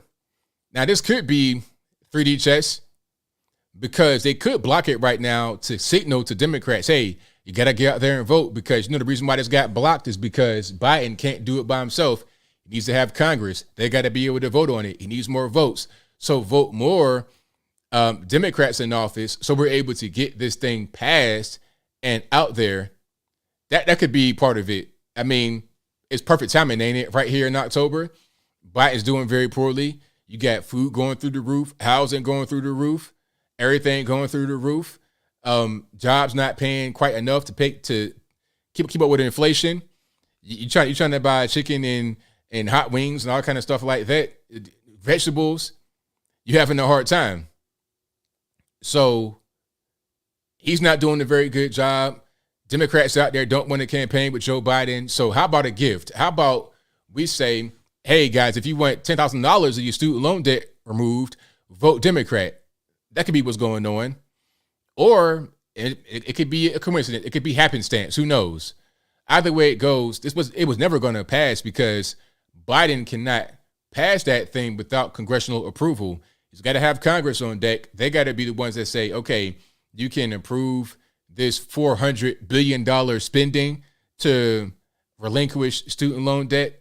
He didn't do that through Congress. So it's got to be, it's going to get blocked regardless. People were getting so excited and filling out applications. They said since the portal to sign up for student loan debt relief opened last week, you had 22 million people signing up for it. 22 million people. Like, people were on that immediately trying to get that student loan debt relief. And the crazy part is that the average student loan debt is like $36,000 in America. So 10 bands, as the cool kids say, 10 bands would be a nice little start, but it wouldn't really be, it wouldn't really get you all the way where you want to be. It'd still be kind of an uphill battle. But if all you got is 10 grand left, it'd be a good thing for you. Now, if you did the right thing, I suppose, and pay student loan debt off, you won't get anything. You won't get a check for $10,000. That won't, you will not have any kind of relief in your pocket. You're dealing with the higher cost of living and whatnot. You pay your student loan debt down, you won't get that money back at all. At all.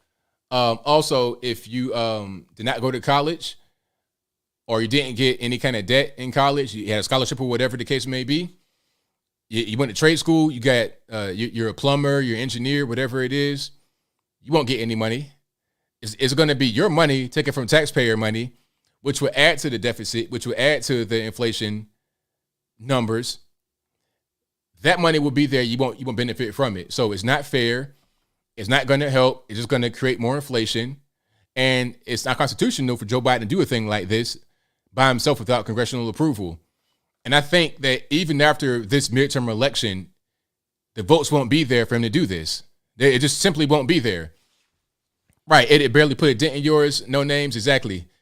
I know guys and girls with $100,000 in student loan debt.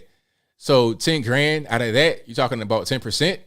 I mean, I guess it's something, but ultimately you're spending $400 billion of the U.S. taxpayer dollar to get it. So how much is it really going to help me? And to those that don't have student loan debt, it won't help at all. But you still suffer the same consequences and the same pitfalls of a person that had the student loan debt. You still got to pay the same inflationary prices. Like when you go to Costco or Target, Walmart, you still paying the higher price for chicken and beef and corn and everything else as a person that has student loan debt is paying. So what's the purpose? It becomes kind of useless, but it is what it is. We'll see how this affects the midterm elections, but I can't wait. The red wave is here. It's going to be crazy. I'm ready for a lot of crying concession speeches. I'm ready for the normies to be super triggered, flipping out. I have a preview to get back to a more lighthearted video. I have a preview of what the normies may do when they realize that they have lost. All right. Let me see. I would play this one because it might a little bit too much cussing in it, so I can't play that one. Hold on. I might be able to play this one. If it's cussing in it, I'm sorry. It's not my fault. Blame the white man. Y'all know what to do. But I think this might have been a Matt Walsh protest. You guys know the What Is a Woman guy from Daily Wire, if I'm not mistaken. They were protesting him. So here we go. And shout out to my man, Drew Hernandez. Shout out to him for this video right here. Frontlines with Drew Hernandez. And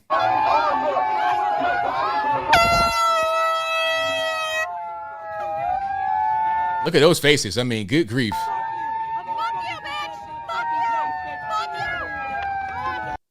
Look at those faces.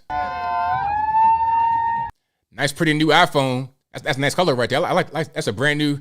Hey, I got the same phone she got. Hold on. Is that a 13 Pro Max? Look like it. Wait, just one doggone minute. Is it you? Well, it's a similar one. So yeah, that is a very expensive phone right there. You seem to be doing very well in capitalism. You seem to be doing very well in this country, but you appear to not like it too much. Can you get a case though? I'm a little bit triggered. Or that might be a case on it. Look at that mug right there. Imagine this guy on your front doorstep. Like, what in the world is happening here, sir? Can we get a little bit of dental care happening? I mean, these people are scary. Like, you ever play video games with like zombie NPCs or anything of that nature? This guy right here exemplifies horror in a video game genre.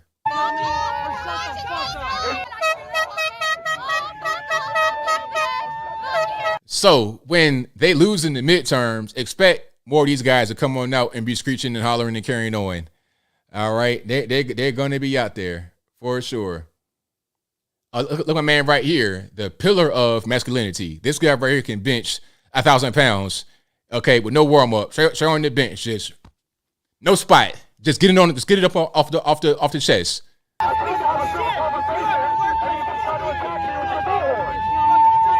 So yeah, there we go. Nice young people right there. The future of our nation, I suppose, but we'll move on. Super chats on deck. Like I said, the number to call 434-658-1220. I got super chats on deck first, then I'll get to the calls. Thank you for being here. You guys are the best audience anywhere on these internets. If you like what you're hearing so far, please give the video a thumbs up. Like the video, share the video, do all that good stuff. And where should we start? I think it's Apple who says, ABL, thank you for tweeting J6er Derrick Evans, who's been released from DC jail solitary. God bless all MAGA J6 patriots and pro-life people in prison. Thank you for that. Thank you to Judy Davis, who says, wouldn't be anywhere else on Wednesday night and Saturday evening, but with ABL and friends. Thank you for that. I appreciate you. Thank you to Apple, who says, please consider Patriot Freedom Project to help. Also, ABL, will you be live streaming Tuesday, November 8th, Red Wave? Yes, that's a very good question. I will be here. Absolutely. Thank you to William Scott Jr., who says, funny how the Democrats and liberals are so go Ukraine, yet Trump got impeached from a phone call with Zelensky. Exactly, right? Thank you to Apple again, who says, ABL, I'm deeply troubled by the stereotype that white folk can't dance. It is unfair, unhelpful, and unjust. Also, please do not play the video posted by Terrence Williams on Twitter October 17th. Oh, okay. All right. Hold on. Let me see if I can find that right quick. Shout out to Terrence Williams. All right.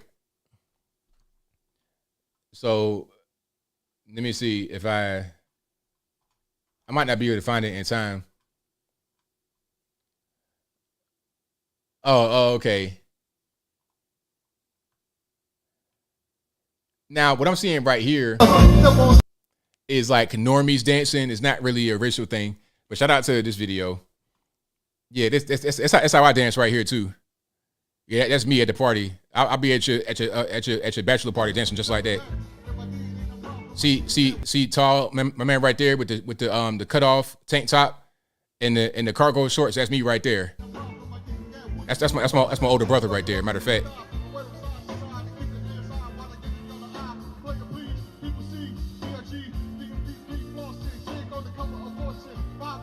Wow, that remix right there, that's Notorious Thugs. I never heard that remix before in my life. It turned a rap song into, I don't even know what that was. That was something else. Sir, get off the karaoke machine, please. Stop it. Let's not ruin that song right there. That's one of my favorites from back in like 1996. But anyway, yeah, that's me. I don't dance. I mean, I'm not a dancer. I be looking like I got two left feet for real. They going all different kind of ways. All right. But anyway, let's get back to super chats here. Thank you to Voitech, who says, congratulations on embarking on the beard growing journey. Thank you for that. I appreciate you. Apple also says, ABL, does a lack of diversity in pro hockey roar you? Of course not. I mean, anybody trying to play no hockey? People of color don't play hockey. Hockey is a cold guy sport. That the white guys love hockey because they, the Canadians or whatnot. What it should be is how many Americans play hockey. It's mostly Canadians and Europeans that play hockey. Wayne Gretzky, all these guys with all kind of X's and Z's and C's in their name. Okay, you got 14 C's in your last name, you probably play hockey. But if your name is Bo Bumgarner or something like that, you're probably playing baseball or football. You're probably 300-pound offensive tackle, or you are a shortstop in baseball. You're not playing no hockey. It's more of a cold guy sport, not a warm guy sport. You know, I'm from Virginia originally. Like, I don't really do the sub-zero temperatures. I'm not doing no ice skating. I play some basketball all day long. Yeah, I dunk in your head right now. Not right now. I'm a little bit old, but anyway. Apple also says, good news. The NHL has hired diversity executives. So silly. So dumb. Do that for the NBA. The NBA is 80% black. Hire diversity for the NBA. How about that? It's so dumb. Okay, anyway. Thank you to Byron8899 who says, SCOTUS, Amy Coney Barrett, refused to block Biden's student loan debt program per Wisconsin's taxpayer group request. Thoughts? Well, I don't know the whole details behind that. I'm not sure why she blocked it. When you're talking about the Supreme Court, they do things for a particular reason, so I can't really say too much about that without knowing the background, the full background. Thank you to EP for the emoji dancing donation. Thank you to Apple who says, ABL, we are thankful you red pill, but you be cool NFAC. Thank you to Apple again who says, reminder, FBI and military intel did J6 inside job.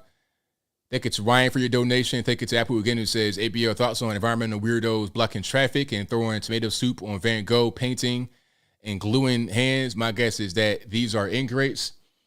I mean, people are so weird. They're so bored.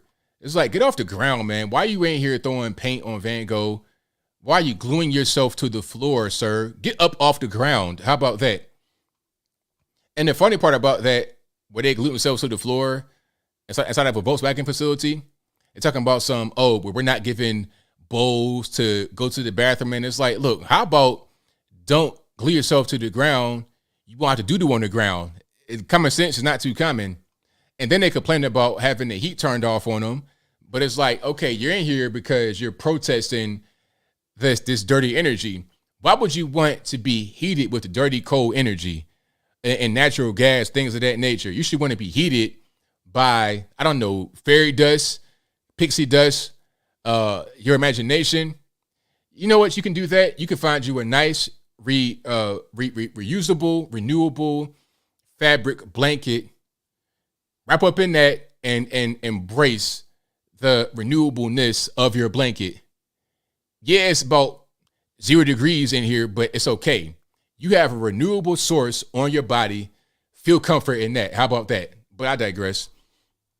Can I find that video right quick? I might be able to. If not, I'll move right forward here. Yeah, that was the Volkswagen situation. That was crazy. Oh, okay. I can't find a video, but here's a picture, right quick. Here's a picture.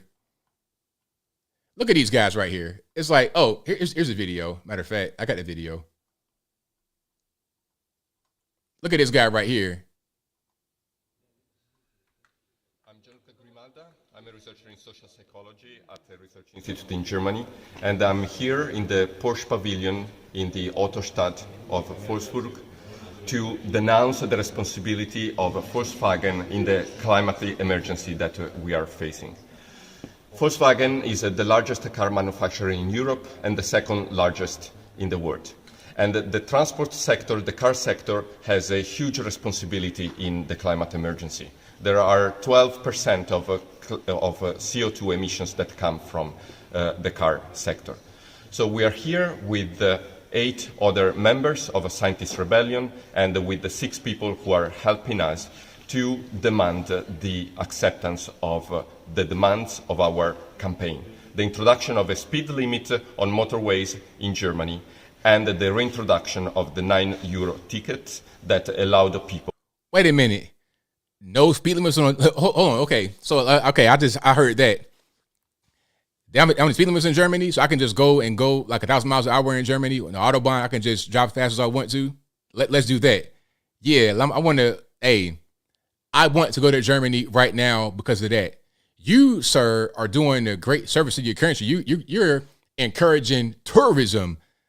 I'm going to Almania, Deutschland, Germany to speed on the raceway. That's what I'm going to do. No speed limit. Sign me up right now, sir. You got your hand on the ground, glued to the ground. That's not going to move me at all. You saying there's no speed limit moves me right there to go to Germany. And, hey, if you're on the ground, I'm going to speed right past you. Yes, I sure will. Anyway, that's that. I don't want to play that full video right there, but you kind of get the gist of what's happening. Let me see. Carly says you got a mug and the arrived broken, can't get it a hold of anybody.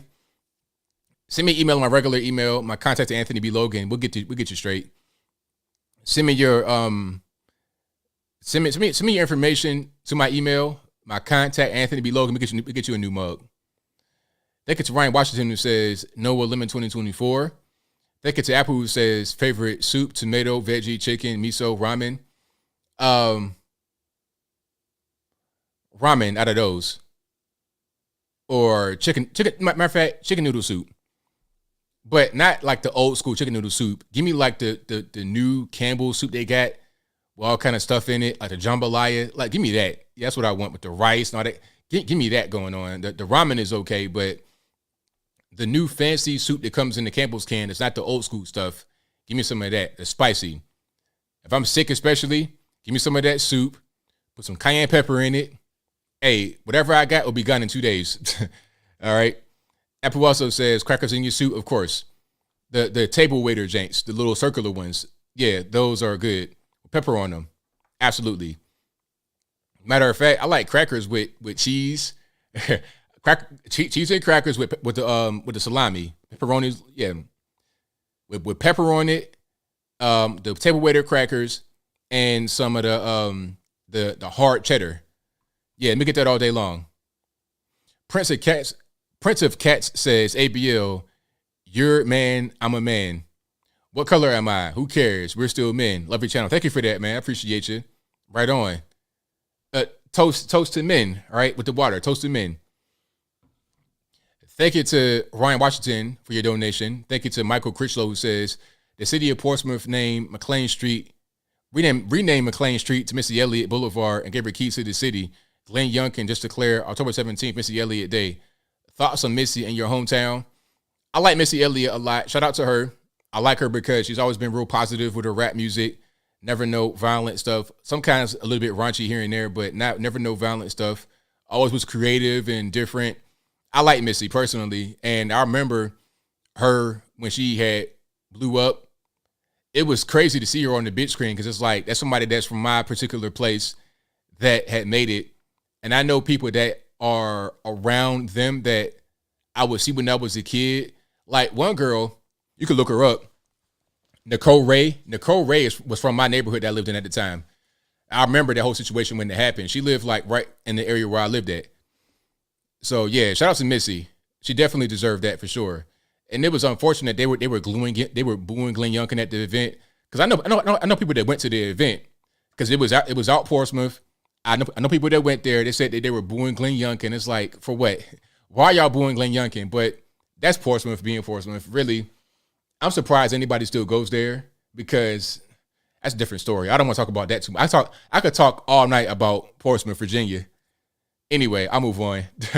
But yeah, good for her. I like Missy Elliott. Thank you to Ryan who says Caitlyn crawled so they could sashay. Buckle up, buckaroos. There you go. Apple says favorite Samuel L. Jackson movie, Pulp, Unbreak, Die Hard 3. Jackie Brown, very good movie. You were beautiful. Whatever happened to you? Beautiful, fantastic role in Jackie Brown. Thank you to Lord Spike Protein. Fantastic name, sir. Lord Spike Protein says, appreciate you and Justin Lee Peterson family. Thank you for that. I appreciate you, sir. And for your very generous donation. I appreciate you, boss. Thank you to Fab Hopper, who says, Anthony Brown Logan makeup companies are trying to expand the market to men to buy makeup. Women already got makeup and not buying it. There you go. That's what's happening. Thank you to Santo Bartez, who says, did you catch the fact that men, quote unquote men, in the Ulta trailer were thin or normal weight, but the women were all overweight to obese? Subtle body dysmorphia manipulation. Very good point. Thank you to John Stone, who says 2024 predictions: will Alpha Dog Trump find a way back in? DeSantis, another election rig. Love your channel and what you stand for, good sir, patriot. I can't call it, man. Like right now, it's so hard to tell. I can't call it. I think Trump is going to run. If Trump runs, then nobody else is going to run. Well, people are going to run, but not to win. I can't call it. We'll see. Thank you to Post Lucid, who says, funny how the Democrats don't want the Venezuelans coming in, though. Exactly. Thank you to Gordon Vilson, who says, you are awesome. Thank you for that. Thank you to Beyond Mandatory Carry, who says, no signal, so I can't make it. Hashtag keep fighting. Build a get home bag. Hashtag 917 is coming. Iran created the coronavirus, and there are 4 lights. Thank you for that. Thank you to Jim Adams, who says, a little support for the channel. Thank you for that. Thank you to William Scott Jr., who says, knowing the liberals, they would endorse Jim Jones. They would. Thank you to Afro Ranger Xbox, who says, I stand with Ye. Thank you. And thank you to Kathy Carver, who says, how do you thank someone for their ability to reason rationally? Thank you for having that very rare talent. Thank you for your very generous donation and your very kind words. I most certainly appreciate you. We got calls on deck now. The number to call is 434-658-1220. Again, 434-658-1220. Let's go ahead and get rocking and rolling. There's also a Skype email in the description. If it doesn't work properly, you know the blame is not my fault. Blame the white man. All righty.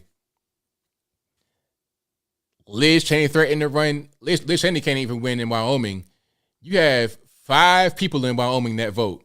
You can't win Wyoming, and your dad was a former vice president. How are you going to win anything else? I mean, talk about being delusional. 860, you're on the line. Who am I speaking to? Hey, ABL, it's up in A Ranger Xbox. How you doing, brother? It's all good, man. What's happening? Oh, nothing much. I was getting a little bit of echo, but it went away. Boy, oh boy, that CDC something else, aren't they? Oh, yes, they are. Holy cow. They didn't even consult. They have a board of doctors that are usually consulted to do a vote.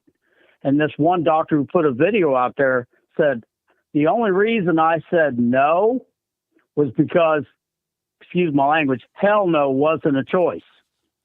As far as making it mandatory for children. Right. But, I let my wife know that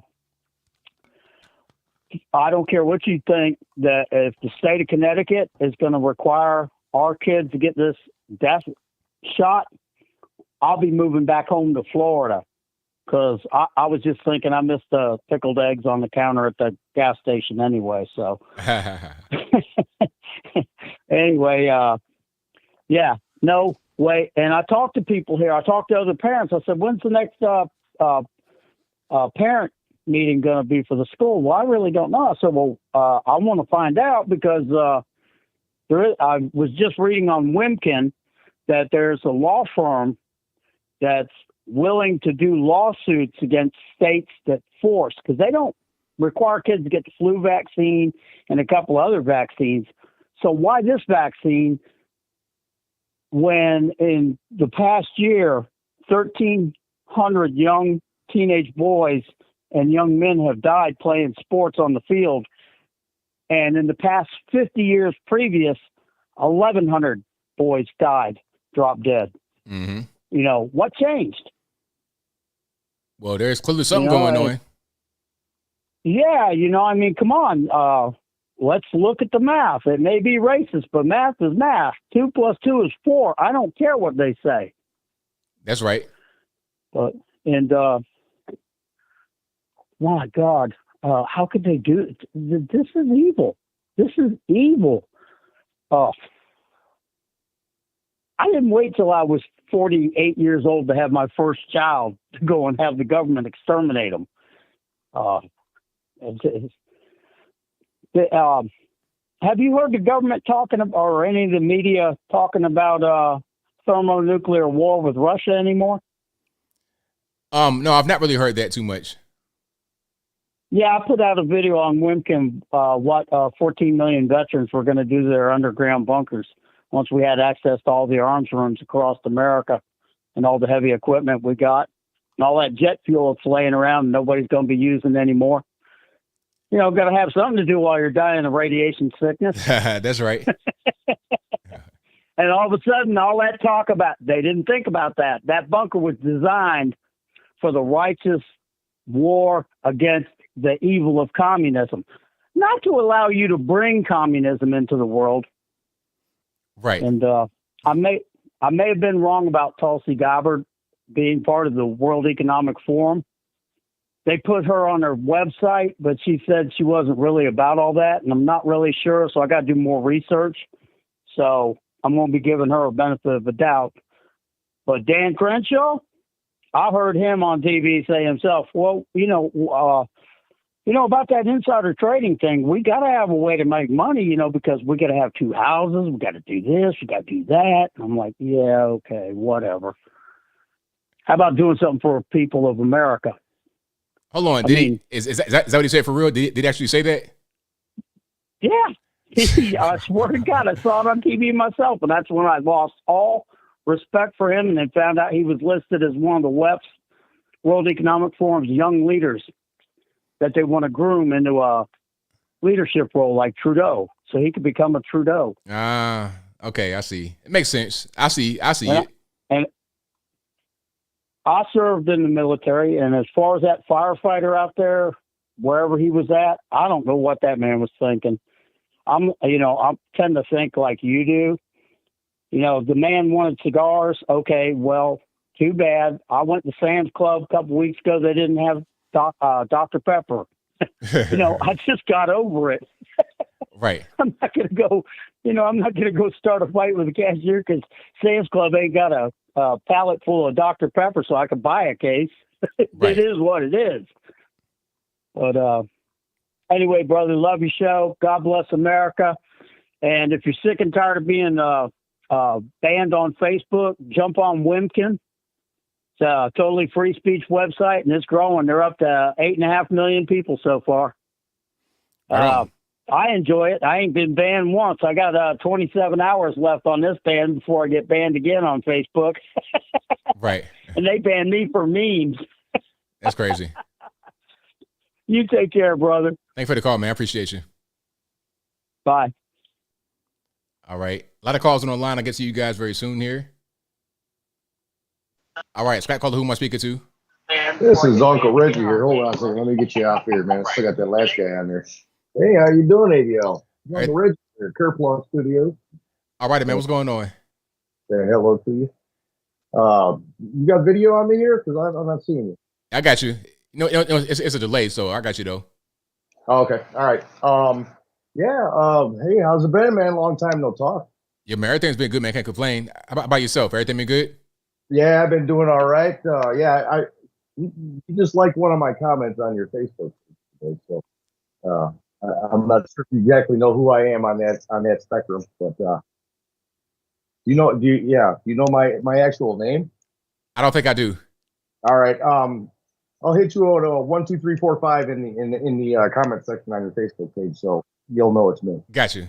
Okay. How you been? Oh, everything's been good, man. Can't complain. Just out here, just doing what I do. All right. That's all right. Of course, that's good, man. Good to see you out here. You got a little salt and pepper thing going on like me here, I see. Yeah, a little bit. Yeah. Okay, so this little TikTok star with the bunch of days as a girl, right? Yeah. All right. I for some reason I hit play and I walked out of the room and I had got distracted and I actually watched most of it because it was out of this part funny. All right, if you have time one of these times, go through that video and go to the 8-minute and 18-minute. She sings a song and just it's an Olivia Newton-John song and he just nails it out of the park. So I think it's a troll, personally. You know what? I had that thought in my mind, like this could be a troll, like a whole big ruse to just get into people's good graces and then kind of flip.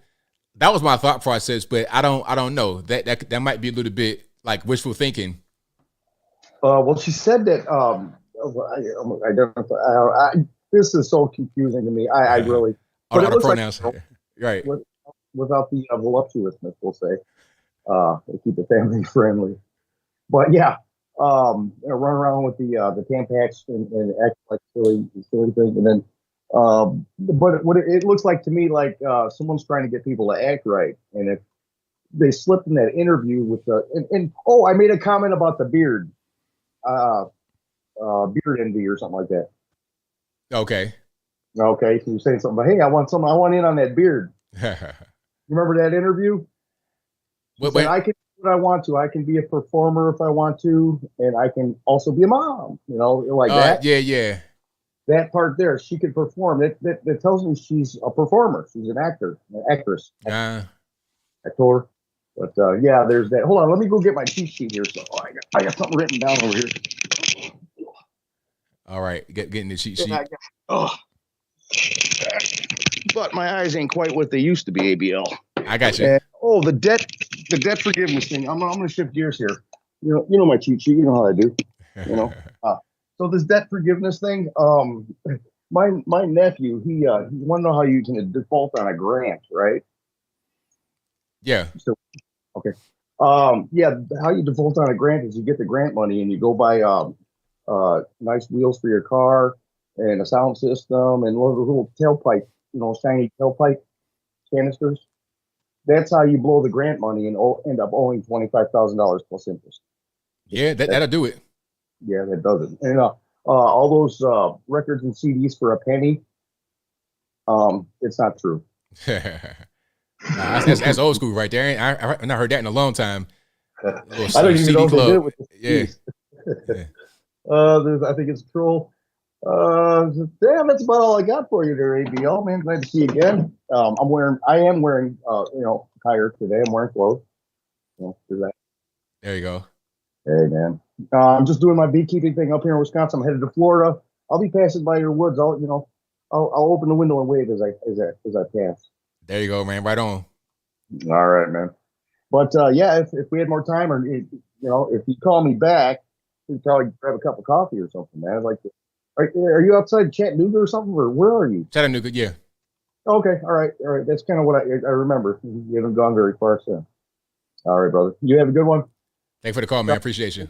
Everything. Hit them like buttons and share on social media. Right on. ABL struggling out here, whether he shows it or not. Thank you for the call, man. I appreciate you. All right, keep them numbers up, brother. All right, and you guys are hilarious. I'm telling you, some of the best callers on the internet are right here. All right, let's keep it rocking here. Let's go to 856 on the line. Who am I speaking to? ABL, can you hear me? I hear you well. Loud and clear? Yes. Is there the stream on in the background? All right, can you hear me now? I hear you well. All right, so ABL, I wanted to talk to you real quick.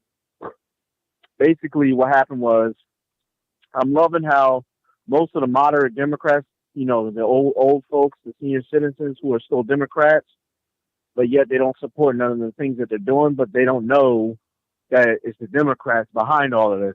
Like, for instance, let me give you an example. When the new dolls that they're making for children, the dolls are coming pregnant now. And most of the Democrats that I was around, they were like, "No, that's not okay. Let kids be kids. That's not okay. Just leave the kids alone." Right, exactly. Yeah, I'm seeing quite a bit of that too. They don't like a lot of the super woke stuff and crazy stuff, but at the same time, it's like a block still. They don't like the woke stuff, but they are not quite on board with the conservative stuff all the way. So it's kind of like they're stuck in the middle. Pretty much. So basically, like I said, moderate Democrats, not the lefty progressive types, right? Right. Oh, and another thing I wanted to add on is when I was out at the hospital. Sorry, when I was out at the hospital, right? I was stuck. Here's how terribly they handled COVID. They handled COVID so badly, right? Because they put me in a room with a COVID patient, somebody who they knew had coronavirus. So I wound up getting COVID, so I had to stay in the hospital for an additional 10 days. Oh, wow. And I was like, and my thing is, I would have thought common sense would say isolate the COVID patient. But no, they didn't do that. They just left the COVID patient around everybody else, knowing that he had COVID, and it just infected everybody else. So we all had to be stranded in the hospital.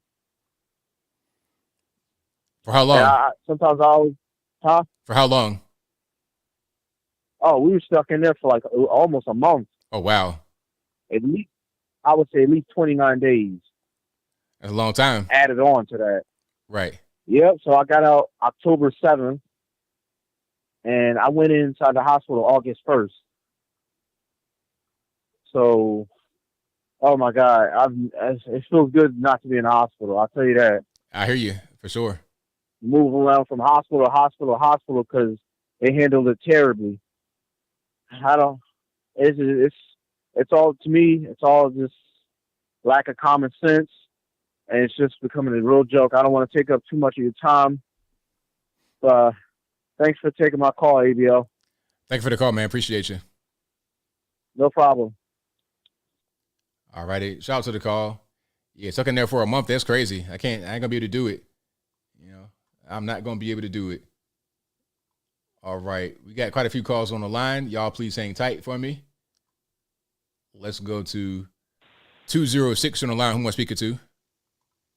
Hi, this is Steve. How's it going, ABL? Everything's all right. How about yourself? Oh, so far so good. I came in about halfway into your show. Missed a lot of good stuff, it looks like, but it was at the point where that firefighter got shot. And that was you were right on point, saying, you know, state to state, the rules are different. You know what I mean? Depending on where you're at, you might decide if you're right or if you're wrong in that case. But I watch a lot of YouTube lawyers. Actually, it's kind of my main thing to do on YouTube, and it made me think of this one guy. He runs a channel called Law of Self-Defense. And man, if anybody carries a gun, it's a must-see channel, because the guy has a lot of good information that you would not know. You know, there's times when you think you might have the right to shoot somebody, but you know, if your life ain't in danger, or somebody you know or love is, you know, in danger, it's pretty iffy in a lot of cases. But like I said, it's a good channel, and I recommend it for anybody that's pro Second Amendment. Right on. But yeah, I also wanted to shout out that last caller that was right before me, because he said something that was really true to point about the older Democrats. And yeah, there's a lot of things that are kept under the wire, so they don't even know, you know, what Democrats are supporting, you know, and the kind of policies and things that people are doing. That's why, like, libs of TikTok, you know, when all they're doing is just playing videos of people doing what they're doing, you know, they're just being out front and public about it. Then when somebody goes and shows it to everybody else, they get out their feathers all ruffled up, you know. And you know, like my mom, she's a Democrat. She's heard of libs of TikTok. She just thinks that it's some, you know, punk person just being mean to people. I was like, libs of TikTok never said anything themselves. All they do is play other people's videos, and you know, just shows you who they really are. And it's like, and they're the people you're supporting. You don't even know it, but it's it's just pretty good. Anyway, I just wanted to point out that last caller just hit the nail on the head right there with that one, and I second that motion. Right on, absolutely. Anyway, that's about all I had to say. I just wanted to let people know, like I said, your listeners, I know you got a lot of pro 2A people here, so you know, check out Law of Self-Defense on YouTube. That guy's got a lot of information. He gives a free book if you're so interested, and it's stuff that everyone should know. I got it, and like I said, a lot of that stuff blew my mind. And if you're going to carry, you really need to know to protect yourself. Absolutely, man. Thank you for your call. Definitely appreciate you. Hey, thank you. Have a good night. Same to you. Bye. Yeah, it's good to know what the laws are, to understand what you can and can't do, because you don't want to be out there just doing things and you're not realizing just based on your ignorance that you can't do a certain thing. It may make sense to you in your mind, but legally you don't have that ability to do it. All right, Tariq, what's happening? Hey, man, what's up, man? Have you seen those protesters confront AOC about Ukraine? Yeah, I have seen that. Hey, bro, I am so glad I saw that because it's about time someone approaches the squad in their fake progressive, their fake anti-war movement, because all they are is, just like how Obama put a black face on corruption, that's the same thing that the squad is. They're just fake woke. I care about the world people who puts just like a feminist face on corruption. And really, when you look at their record, all they do is continue, the foreign policy, U.S. imperialism. And I'm so glad they called AOC about her not saying anything about funding, these, hundreds, millions of dollars going to Ukraine while Americans are starving. And I wish there was a black person up there, a black liberal, because really, like I said, black liberals always talk about reparations, but I wish they would have called her out on that as well, because it's just crazy how American economy can be sinking. We can have all this debt, we have all these medical problems, we have all these infrastructure problems, but we can find hundreds of millions, almost billions of dollars to come and fund Ukraine.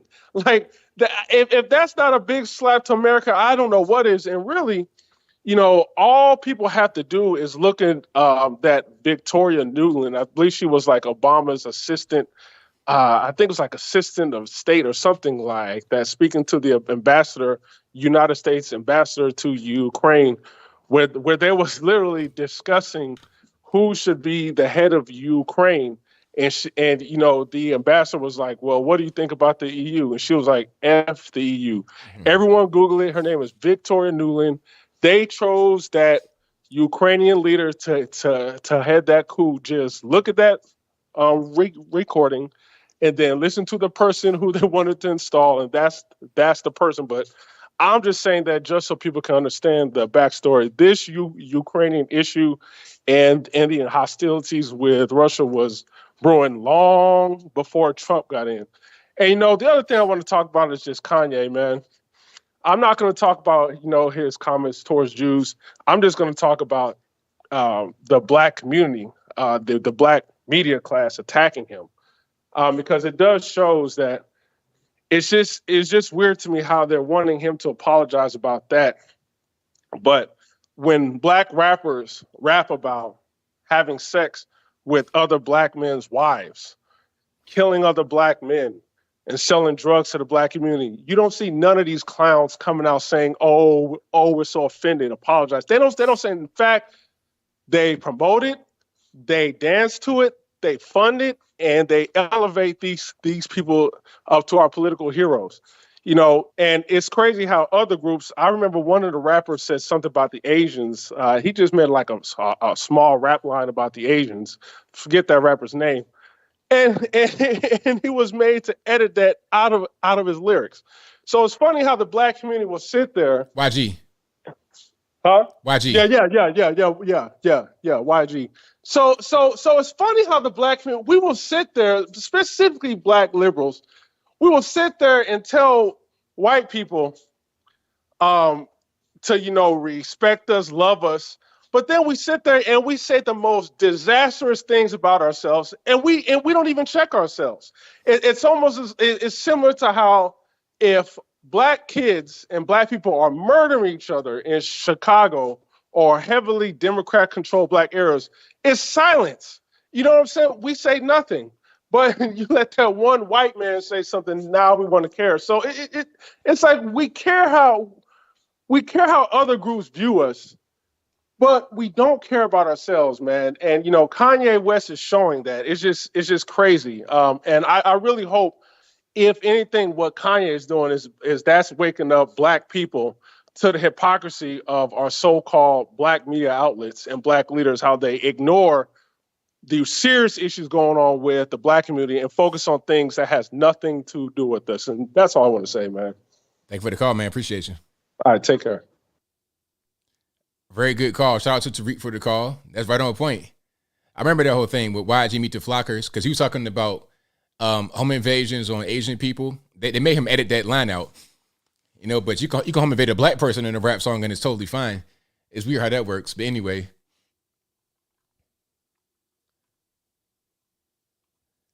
918, you're on the line. Who am I speaking to? 918, hello. Hey, what's up, baby? What's happening? Yeah. It's JB Scotsman from Oklahoma. How you doing, buddy? It's all good, man. What's happening? All right, good. Hey, man, great show as always. Man, a lot of good topics tonight. And I know there's so much I want to talk about, but I can't do it all. So I'm just going to keep it down to a couple. First of all, man, I'll tell you what, my man. I wish I could call in with some positive news. You know, I mean, ever since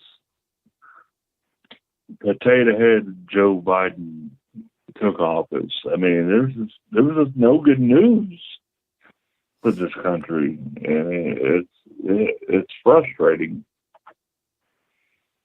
You know, I wish there was, but there's not. Right. But yeah. But I do have an announcement to make. Okay. Okay. You know me. I'm a 42-year-old male, straight white male, and I'm going back to college actually. And after a while, it took me to figure out what to major in. And I'm going to major in underwater lesbian basket weaving. Let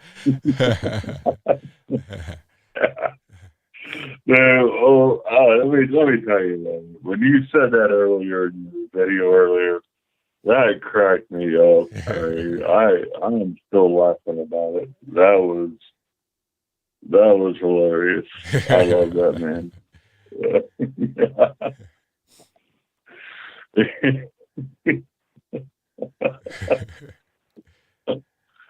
And the last thing, did you see Eric Swalwell's ad for California? No, I haven't seen that.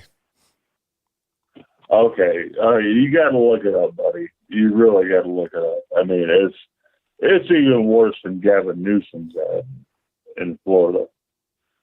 Yeah, this is an Eric Swalwell ad about people. Oh my God, you just got to look it up, dude. It's bad. It is so cringe. It's not even funny. Well, it is funny, but it's bad.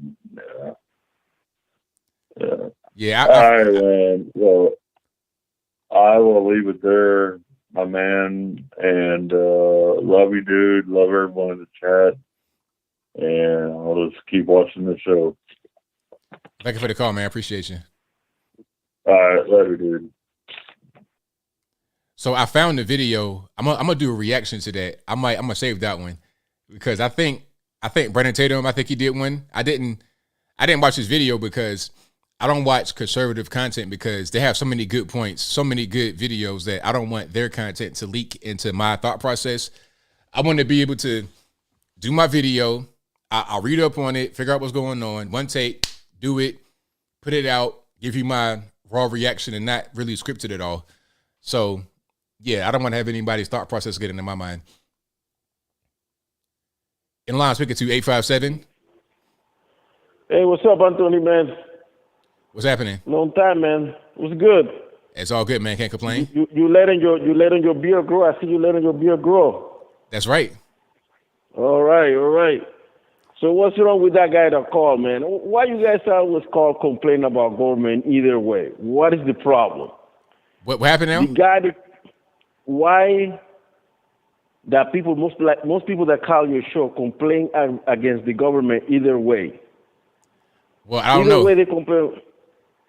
Well, the guy said that we're giving all the money to Ukraine, and at the same time we got people starving in America, people homeless. That is true. I'm not saying it's not true. But when the government decided to provide food assistance, decided to provide housing, decided to provide XYZ, you guys calling communists and socialists. So we don't do it, then you guys complain. So which one is it? No, see, here's the thing. We don't want all the reckless spending either way. We don't want the reckless spending either way. You most certainly shouldn't spend a bunch of money in Ukraine at all. You shouldn't be doing that, especially when people that are here that are homeless and need the money. but you shouldn't be doing reckless spending either way. My thing would be, let's cut down on all the crazy spending, all the just giving out random money to all these people all over the world and here, and focus our energy on where it needs to be. So he's talking about homeless veterans, things like that. That's a more noble cause, and it makes more sense than to spend money on fruitless endeavors. Yeah, but when the government does it, you guys complain, though. You guys don't complain. No, you missed my entire point. You missed the entire point, but that's fine. Go ahead to your next thing. So that's what I'm saying. So the next thing, do you watch the documentary from Candace Owens? No, I've not seen it yet. Oh, you haven't seen it? Okay. So, well, I mean, wasn't that great. It was very emotional. A lot of good. I mean, she's a good marketer. I give that to her. She knows how to speak in front of the camera. She's a great marketer. She knows how to use emotional tactics to get the people all excited and all worked out. And I mean, the thing was horrible. It was bad. Wait, hold on. Wait, did she lie at all? Were there any falsehoods in the documentary? Well, I mean, she omitted a lot of information. But sir, excuse me. Were there any lies in the documentary? Did she lie? No, there was no lies. Okay. But it was things that was not.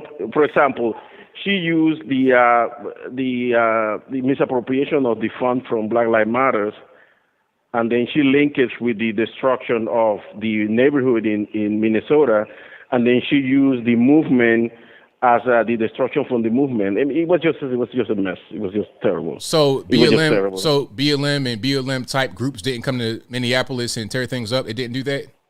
Well, I mean, you can't say that they went and tore things up because it wasn't all of them doing it. It was just there were just people. Also, there were people doing it that they weren't had anything to do with the movement. So you can't just blame people that they do certain things and blame everybody else, So if they're out there with BLM flags and BLM shirts and they're rioting, it's not BLM that's doing it at all?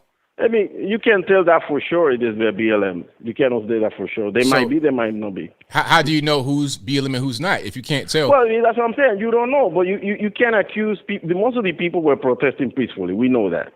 And then they have some people that infiltrate and they cause destruction. We know that. So why are you blaming the people that took Patricia that apparently took the misappropriated funds from the organization and blame them on the movement? The movement and the organization had nothing to do. I already explained that. And then she started talking about George Floyd. Like, what George Floyd has to do with people taking misappropriation funds from the organization? Because the whole thing, the whole thing about George Floyd, that's how they raised so much money. They raised it on his back. And that was a whole. George Floyd has nothing to do. Yes, he does have something to do with it because. Excuse me, sir. Excuse me. The whole thing about George Floyd is that his death is the reason why they raised so much money in 2020. Like BLM and BLM type organizations raised $10 billion after George Floyd died, just in that 1 year alone, like in the 6 to 8 month period. So yes, he is involved with it, although he probably shouldn't be, but he is because that's how they raise so much money. The reason that she makes him because he's emotional. First of all, George Floyd has nothing to do. It's like blaming Martin Luther King for the destruction of the riots in 1968. Martin Luther King had nothing to do with that. Yes, he did. Yes, he did because look, the reason. Okay, why were they rioting? Because the civil rights movement and also no. Why did they riot in 68? Why did they riot? Because there's people who make excuses for riots. Like you're not being honest. They rioted because he died because he got killed. That's why they rioted. That's the reason. Don't be dishonest. Don't be dishonest. You can't say, "Oh, he had nothing to do." Yeah, but it's the fault. Excuse me, sir. Excuse me. Don't say they have anything to do with it when the reason why they did it is because of him.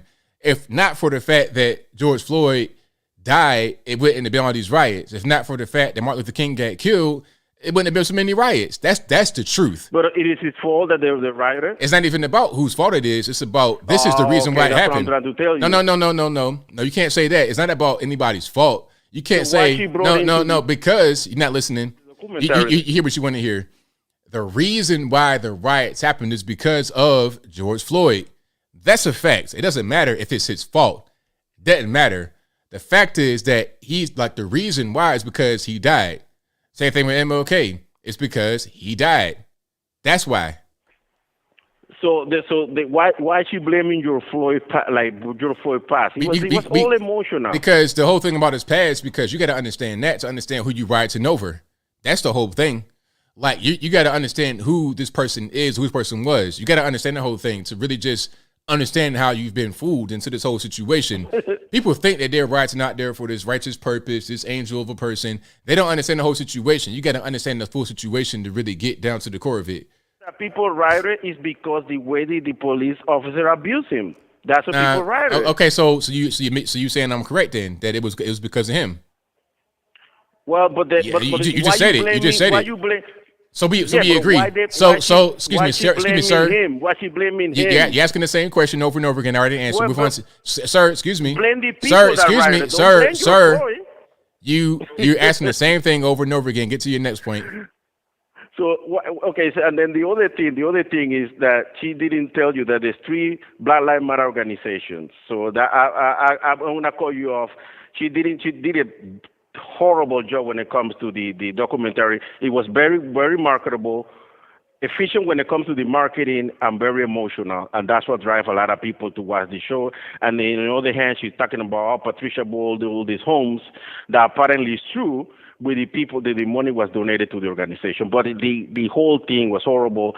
There was no start how the thing started. There was no information started, no middle ground. She didn't talk about the 3 organizations. It was terrible. All right, man, I gotta go. All right, thank you for the call. That's probably the first time I've not hung up on Ivan. He actually just left and didn't have to hang up on him. So he's improving a little bit. Let's go to 781 on the line. Who am I speaking to? Hey, ABL, how you doing, buddy? This is Kenny from Melrose, Massachusetts. It's all good, man. What's happening? It's pretty good, dude. I was just watching the Trump rally earlier, and I wanted to get your thoughts on it. I heard Tom Homan speak it, and I was just thinking Tom Homan would be a great candidate for vice president, and was trying to get your thoughts on that. I don't know a lot about him, so I really don't have an opinion on him. I have to see him speak and make a decision there, but I don't know a lot about him. Yeah, well, he's a former rights director. I mean, he talks a lot of good game on, Yeah, I see him on Fox occasionally, but all the time I see him speak is when it's about immigration and, the border crisis, but I don't know much else. Yeah, well, I feel like that'll be a good thing to have on the vice presidency, somebody who can handle not only just that, but, the branches that come off of that. You can handle doing not only the border crisis, but handling all the other stuff that goes along with that. I mean, that's a point to be made. So that's a possible running mate, I suppose. Yeah, well, I just want to get your thoughts on that. I appreciate it. Well, thank you for the call, man. I appreciate you. Thank you. All right, shout out to the caller, and let's go to some more here. The number to call, 434-658-1220. Again, 434-658-1220. 203 on the line. Who am I speaking to? My brother from another mother. Love you, bro. Show is awesome. Thank you, man. Appreciate you. How you doing, man? Long time no talk. Hey, everything's been all right. How about yourself? Not bad, not bad. Glad to see Ivan the Terrible came back. Right on. Right? Yeah, yes. I'm saying, listen, so with Ivan, man, what's the deal? Is he a part of your show? Sometimes I feel like he is. No. I'm like, is he grifting? You said what now? Is he grifting with you? Nah, I don't know. You just call into the show like everybody else. Nice. So, keep this, man. With that whole firefighter thing, man, I was watching the comments. Somebody made a really good point in your comment section. He was like, or in the chat section, he was like, how the heck was he able to get back into the car and get the gun, and yet the girlfriend didn't know what was going on? Well, she knows that he got the gun, but she didn't know why he got the gun. She didn't know what was going on in the store. See, she's in the car. Right. She's in the car sitting with the kids, so she's not in the store with him when the fight's going on. He comes out, rushes to the car, get the gun. Happens very fast. All of a sudden, they're on the ground fighting. That's all she sees. She didn't know all the backstory. Oh, okay. That's okay. That makes sense. Yo, so, but check this out. I think for sure, man, Kanye's getting whooped, bro. That's wrong. Cause look, if you ever watch Steven Crowder? Yes. He did a segment where and I practice I used to back in the day do some Brazilian jiu-jitsu, and I don't know if you know about his backstory, but he had some issues with his rib cage and stuff, where it was putting a lot of pressure on his heart, and he actually had his homeboys pin him to the ground, similar to George Floyd, but they actually put like their knee on his neck, bro, and held him there for the same amount of time period, and he survived. So I kind of agree with Kanye. I don't think it was that, bro. I think it was because he even said in one of the body cam videos, you could see that he was like, I can't breathe. Oh man, I took too much drugs. Right. You know? So I don't know, man. That's crazy. But look, there's the dude from Connecticut, the first guy that called, because I'm from CT too, and I'm honestly grateful that I wasn't aware that they're about to be, I guess, instituting that all the kids going back to school or that are already in school, probably around winter time, are going to be having to possibly get immunized with this, this sauce. And I was like, I've always been studying about that. And I found out that some of these test kits that they give, which I think is a grift, it's just some money laundering, to be honest, for the school, to get back pay from that. They have what's called sodium iodide. You might want to look at it for any of the parents, that are watching right now. And it's considered poisonous to like animals, humans. And I found it weird because I had to give my son a test, like even if he has a cold or a cough, I gotta like explain it and then give him a test, right? And they sent us home with like 4 packages, and within each box is like 2 test kits. And all of a sudden, they literally hand wrote on the box extended expiration date. I was like, oh hell no! Sorry, part of my French. Right on. Yeah, man. So I don't know. I just wanted to put a, public service announcement there. If you got some kids and you're going to school, the last time around he had a little sniffles or whatever, and they were trying to be like, oh, he needs another test. I was like, nope, I'm not doing it. And of course they were like, oh, okay, no problem, as long as he doesn't have a fever and whatnot. But anyways, I really appreciate your work, man. You're really awesome. You're doing the Lord's work, and you're always a blessing to me and my family, to many other people across this nation, man. And we just really love you and appreciate you. And we're praying for you. And everybody needs to pray for one another and pray for the country, that it turns out to the good, to the greater good. What the devil meant for evil, God will turn it around, bro. Right on, man. Thank you for your call. I appreciate you. All right, brother. Keep up the good work. All right, thank you. All right, shout out to the caller. Let's get to some more here. Let's go to your line ticket to 937. Hi, ABL. Hello. Hi. Okay, so this is Mom Bear, and I just had teeth extracted, so I have a list. I got you. I wanted to just, okay, I'm just going to talk about the student loan thing. And I'm going to read my post that probably got shadow banned. Are you there? I'm here. It says, also, I just want to say that my son is 10 years old, and for a long part of his life, I told him that I had eyes in the back of my head, and that moms grow eyes in the back of their heads. And recently, he busted me on that.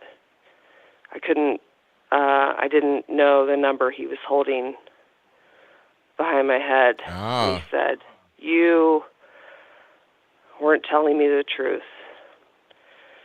And then he said, I wanted to be a girl so I could have eyes in the back of my head.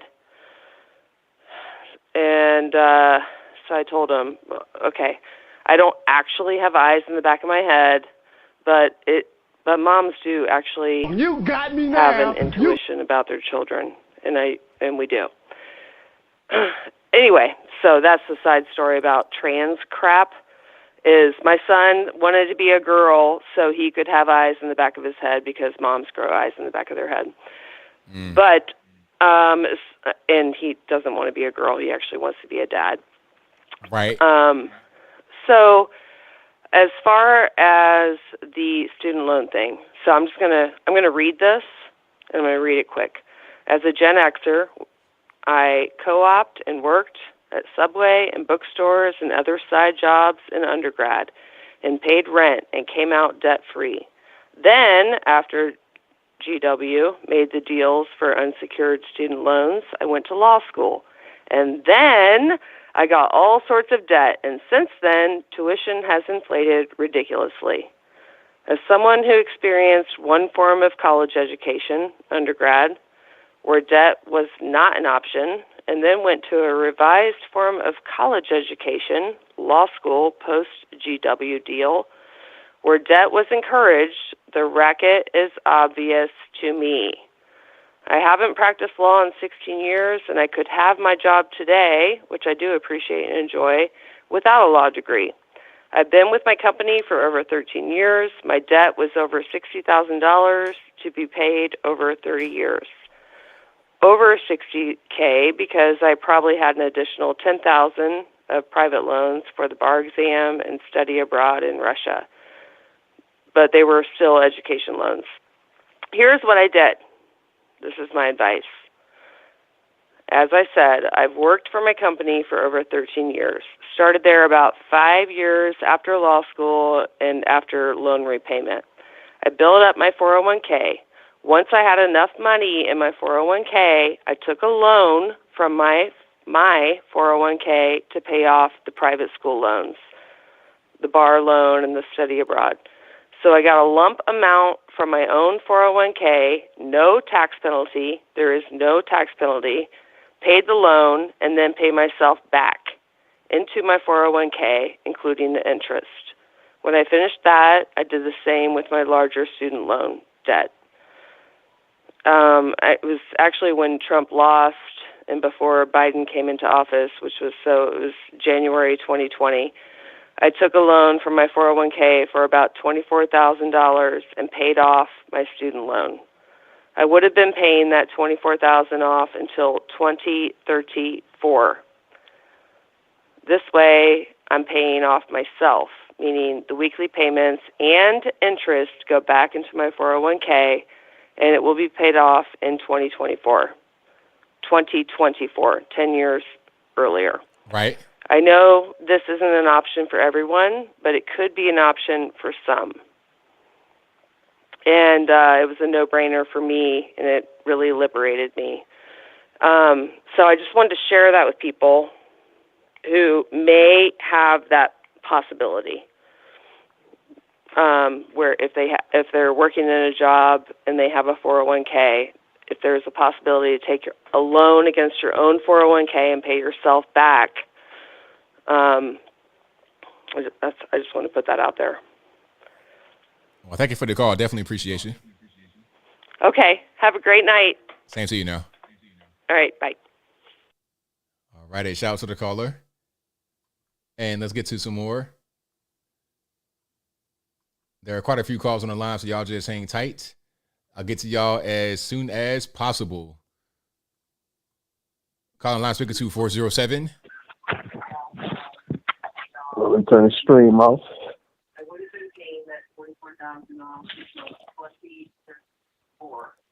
There we go. Yeah, deal.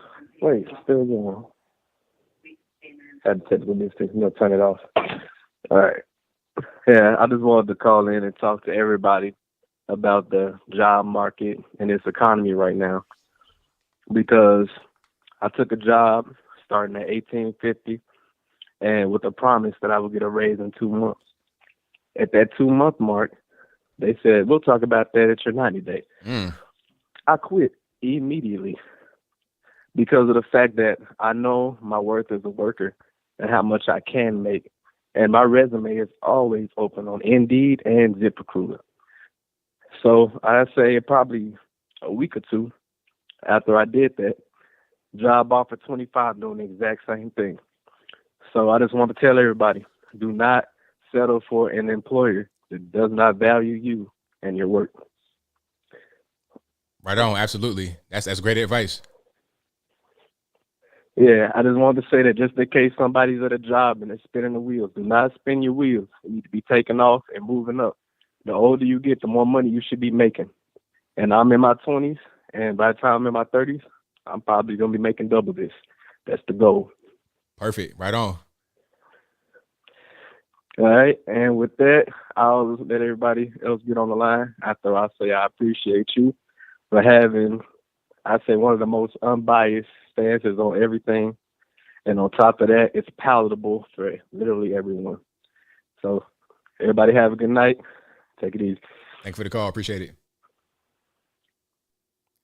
Yeah, definitely. I will quit right away too, because, okay, you gave me a promise at the beginning. Okay, at the 2-month mark, you're going to get a raise. All right, so I'm committing 2 months of my life to you. 2 months I could be somewhere else building a rapport with them. 2 months of my life to you, and I say, hey, okay, time for the raise. Where it's at? Oh, no, 90 days. Nah, never mind. See, you're already playing games, and if you let them just do that to you, see, you're gonna it's gonna set the tone for the rest of your employment with them. So nah, I'm not gonna do that, because that's called that's unethical what they did right there. 503 on the line. Am I speaking to? Hey, y'all. This is Nikki from Portland. How are you? I'm well. How about yourself? Yeah, I'm good. Hey, I just wanted to say to everyone, well, shout out to the chat. Shout out to Mercedes. I drive a Mercedes. Got to say that. But I'm in Oregon, and I'm so excited about the race here. I think that our state is going to go red. And, I think I saw something in the chat that said when times get hard, sometimes people get soft, but then eventually the hard times make hard men. And I think that that's what's happening in Oregon, that we're beginning to see that this woke ideology is just not working. And people are beginning to wake up. I'm on a lot of like the Nextdoor app, and I'm talking to my neighbors, I'm talking to other people, and they're just beginning to kind of wake up. I mean, we've had it here. We've had riots, we've had fires, we've had homelessness. They're beginning to kind of come out of it, and I think reality is shaking up our state. So I'm so excited for the midterms, and I know it's not much talked about, but I just wanted to share that, and I'm so grateful for this forum. So that's all I have. That's it. Well, thank you for your call. I definitely appreciate you. Yeah, thank you so much. Have a good evening. Same to you. All right, great call. Let's go to 773 on the line. I'm speaking to. Hey, Anthony. This is Andy from Milwaukee. All righty, what's happening? Hey, great show tonight so far. Just wanted to bring up a few things real quick. So I'm not sure, did you do a video on China yet? Like what happened at that Congress with the current president, Xi Jinping, and the former president, Hu Jintao? I've not done that yet, but I have that saved for a topic. So I do have the video. I saw what happened. It was crazy. All right. Yeah. So I got a little experience. I lived in China for about 5 or 6 years, and I do speak Chinese, and I work with Chinese people. So I do have try to keep up with the news there. And so, yeah, my experience, with the culture and everything, just want to make a few comments on that real quick. So Hu Jintao, the former president, who was the president during the Olympics, we all saw that ceremony, I think. So, yeah, he was just kind of open. I lived there during that time when he was the president. It was pretty cool there. Then I moved back to Milwaukee area. But so the current president, Xi Jinping, he took a tougher stance. He tried to change everything up a little bit to be, tighten it up a little bit is what he said. Just for the folks out there listening that don't know. So what he did was he started cracking down on the government there, supposedly. But anyway, there's these different factions there. And so Hu Jintao was more aligned with the guy before him, who was Jiang Zemin. And anyway, what happened recently, the last day or two, was that this big Congress with all the Communist Party people there, the who's who and, all the big powerful people. And they all of a sudden, they get this bodyguard from the current president to lift Hu Jintao, the former president. So that's if, let's say, Obama had a big meeting in government, and Bush was there or somebody, and a bodyguard just lifts him up, pulls him on the arm, and drags him out of the room. It was surreal for Chinese politics. So, and then they're still doing all the lockdowns over there. So I want to ask you, what do you think is going on over there? It's definitely a mystery, but what do you think is maybe going on in China? Well, I think what's happening is that Xi Jinping wants to be Mao Zedong. So if you want to do that, you need to get rid of any kind of political opposition or somebody that could be seen as political opposition, even if just for optics. That's kind of what's happening in my opinion. Yeah, I think you're 100% right. And the significance in Chinese culture is they got the whole culture of losing face. So they do everything kind of on the down low.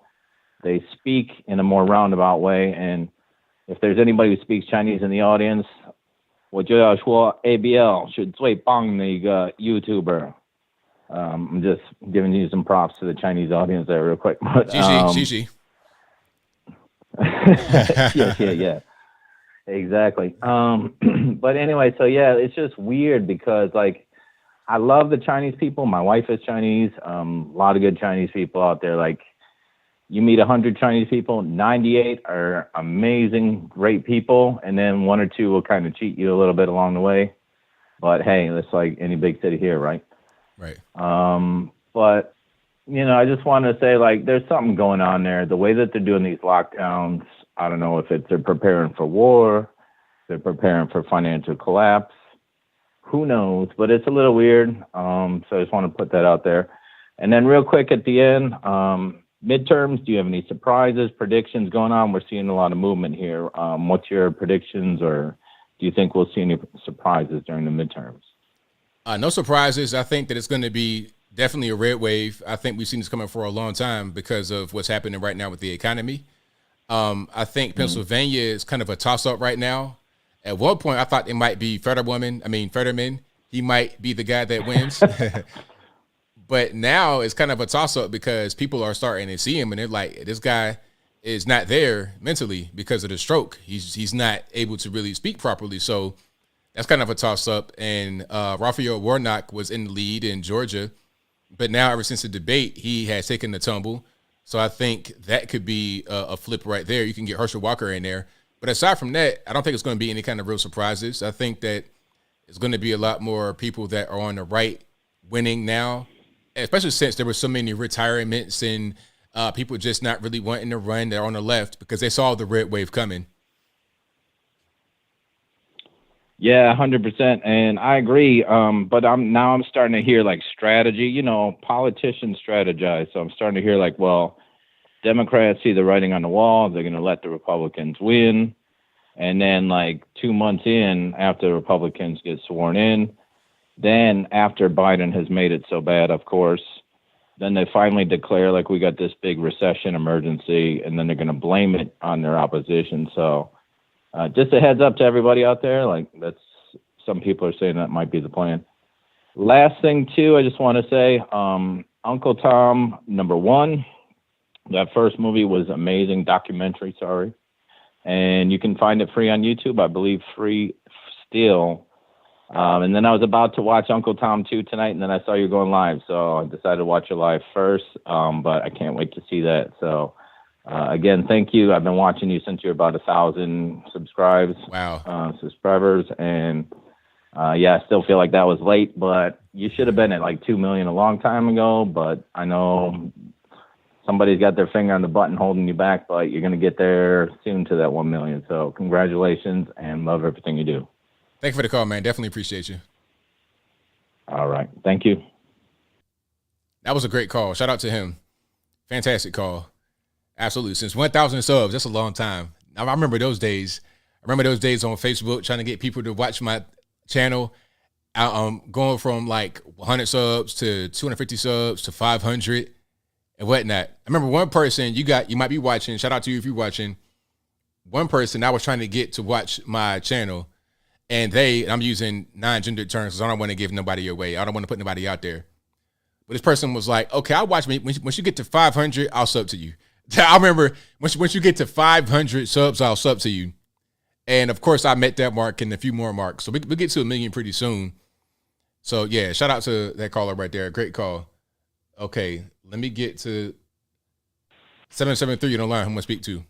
Hey, I'm using ABL. It's your retired Chicago police officer friend. I'm glad I got in this week. I know you're about to end, so I'm going to keep it brief. You know, most people in this country, you know, for me personally, I don't want to pay income tax either. But but if you have to pay income tax, I don't want my income tax squandered. And that's what they do. They steal it and squander it.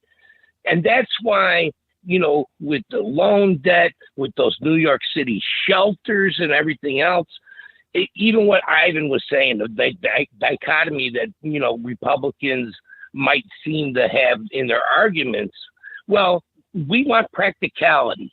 That's really what we want. In some ways, in most ways, we might be conservative. In other ways, we might be a little more liberal because, you know, Republicans, they donate to things and everything else, and you want to help people.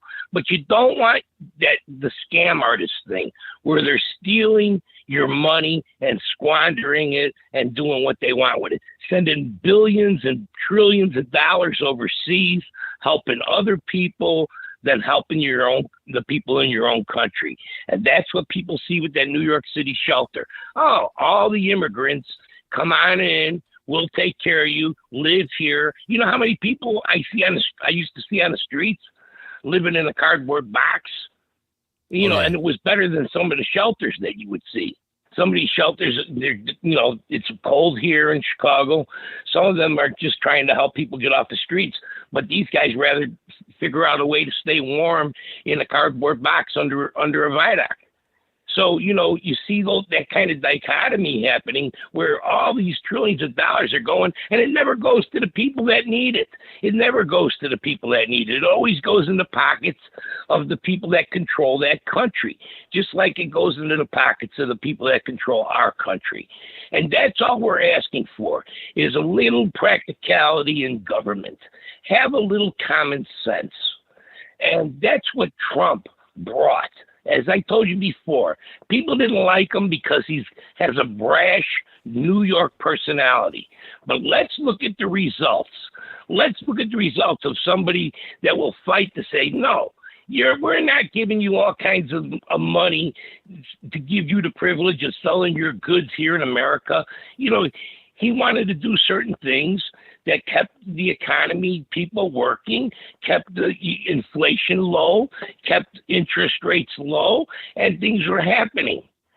But, with Biden, they have these policies that, suddenly everything goes out of control. Crime goes up, and food goes up in price, and gas goes up in price, and the stability across the world is we're closer to a nuclear annihilation than we ever were in the Cold War. This is what we have to get control of again, is common sense. The whole reason with that with that woman that shot that the off-duty fireman, I saw that video. You don't want to encourage people when two people are fighting and you're going to kill somebody on behalf of someone else. If it's just a fist fight and it's not, and it's not, a threat of your death. But in the video, it shows him handing off the gun to her.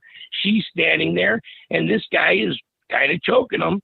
And if you look at that from the standpoint of a state's attorney, well, that's not a winnable case. We might win, we might lose. She has a solid plateau to base her argument on, and she'll get off and we'll lose that case. So no, this is self-defense on behalf of her boyfriend, and we're not going to prosecute. That's the way the courts work. They're like a baseball team. They look at the win and loss. If I think I'm going to lose this, I don't want to take the case. It's because I don't want to be that state's attorney that, has a bad record of, wins to losses. You want to be able to say, I have a 90% conviction rate, whether those were conviction rates were plea bargains or not. So let's get some common sense in the courts, in society, around the world, and with our politicians, and hold them accountable. What are you doing with our money?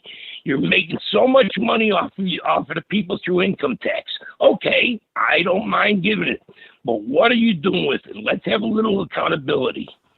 Anyway, that's my 2 cents or $1.25 there, ABL. Love your show. Obviously, you're pretty much going to wrap it up, but thanks a lot. I appreciate it. Thank you for the call, man. Appreciate you. All right. Talk to you later. Fantastic call. Great way to wrap it up right there. Thank you all for being here. You guys are the best audience anywhere on these internets. If you couldn't get on tonight, I'm sorry. Don't blame me. Blame the white man. You know it's not my fault, but I'll be back live again next week, so y'all just hang in there with me, and we'll keep rocking and rolling the next time. But thank y'all again for being here. You guys are fantastic. I got super chats I got to read right quick, then wrap it on up, put the bone top. Thank you to the mods for being here, keeping everything nice and cool in the chat. Thank y'all for watching. Thank y'all for super chatting, retweeting, sharing, liking, subscribing, whatever you're doing. I appreciate you. And also, this is a podcast you're listening to right now. This will be available on your favorite audio streaming platform, whether it be Google Play, Spotify, Stitcher, Anchor, Apple, iTunes, etc. Link for that will be in the description box below, or go to your favorite audio streaming platform and search ABL Live, and I should pop right on up. It is 100% free over there as it is over here. We got super chats on deck. I'll read those right quick, and then I'll wrap it on up, put the bowl clean on top. Thank you to Noah Garcia, who says, I was mad because he can't grow a beard like ABL. With all the hormone blockers he's taking. Hilarious. Shout out to you for that one.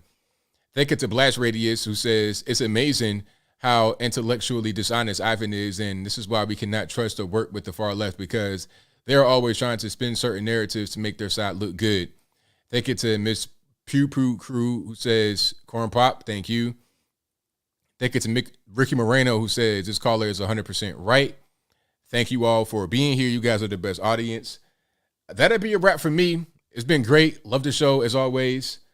But until next time, y'all be safe. I'm out. And peace.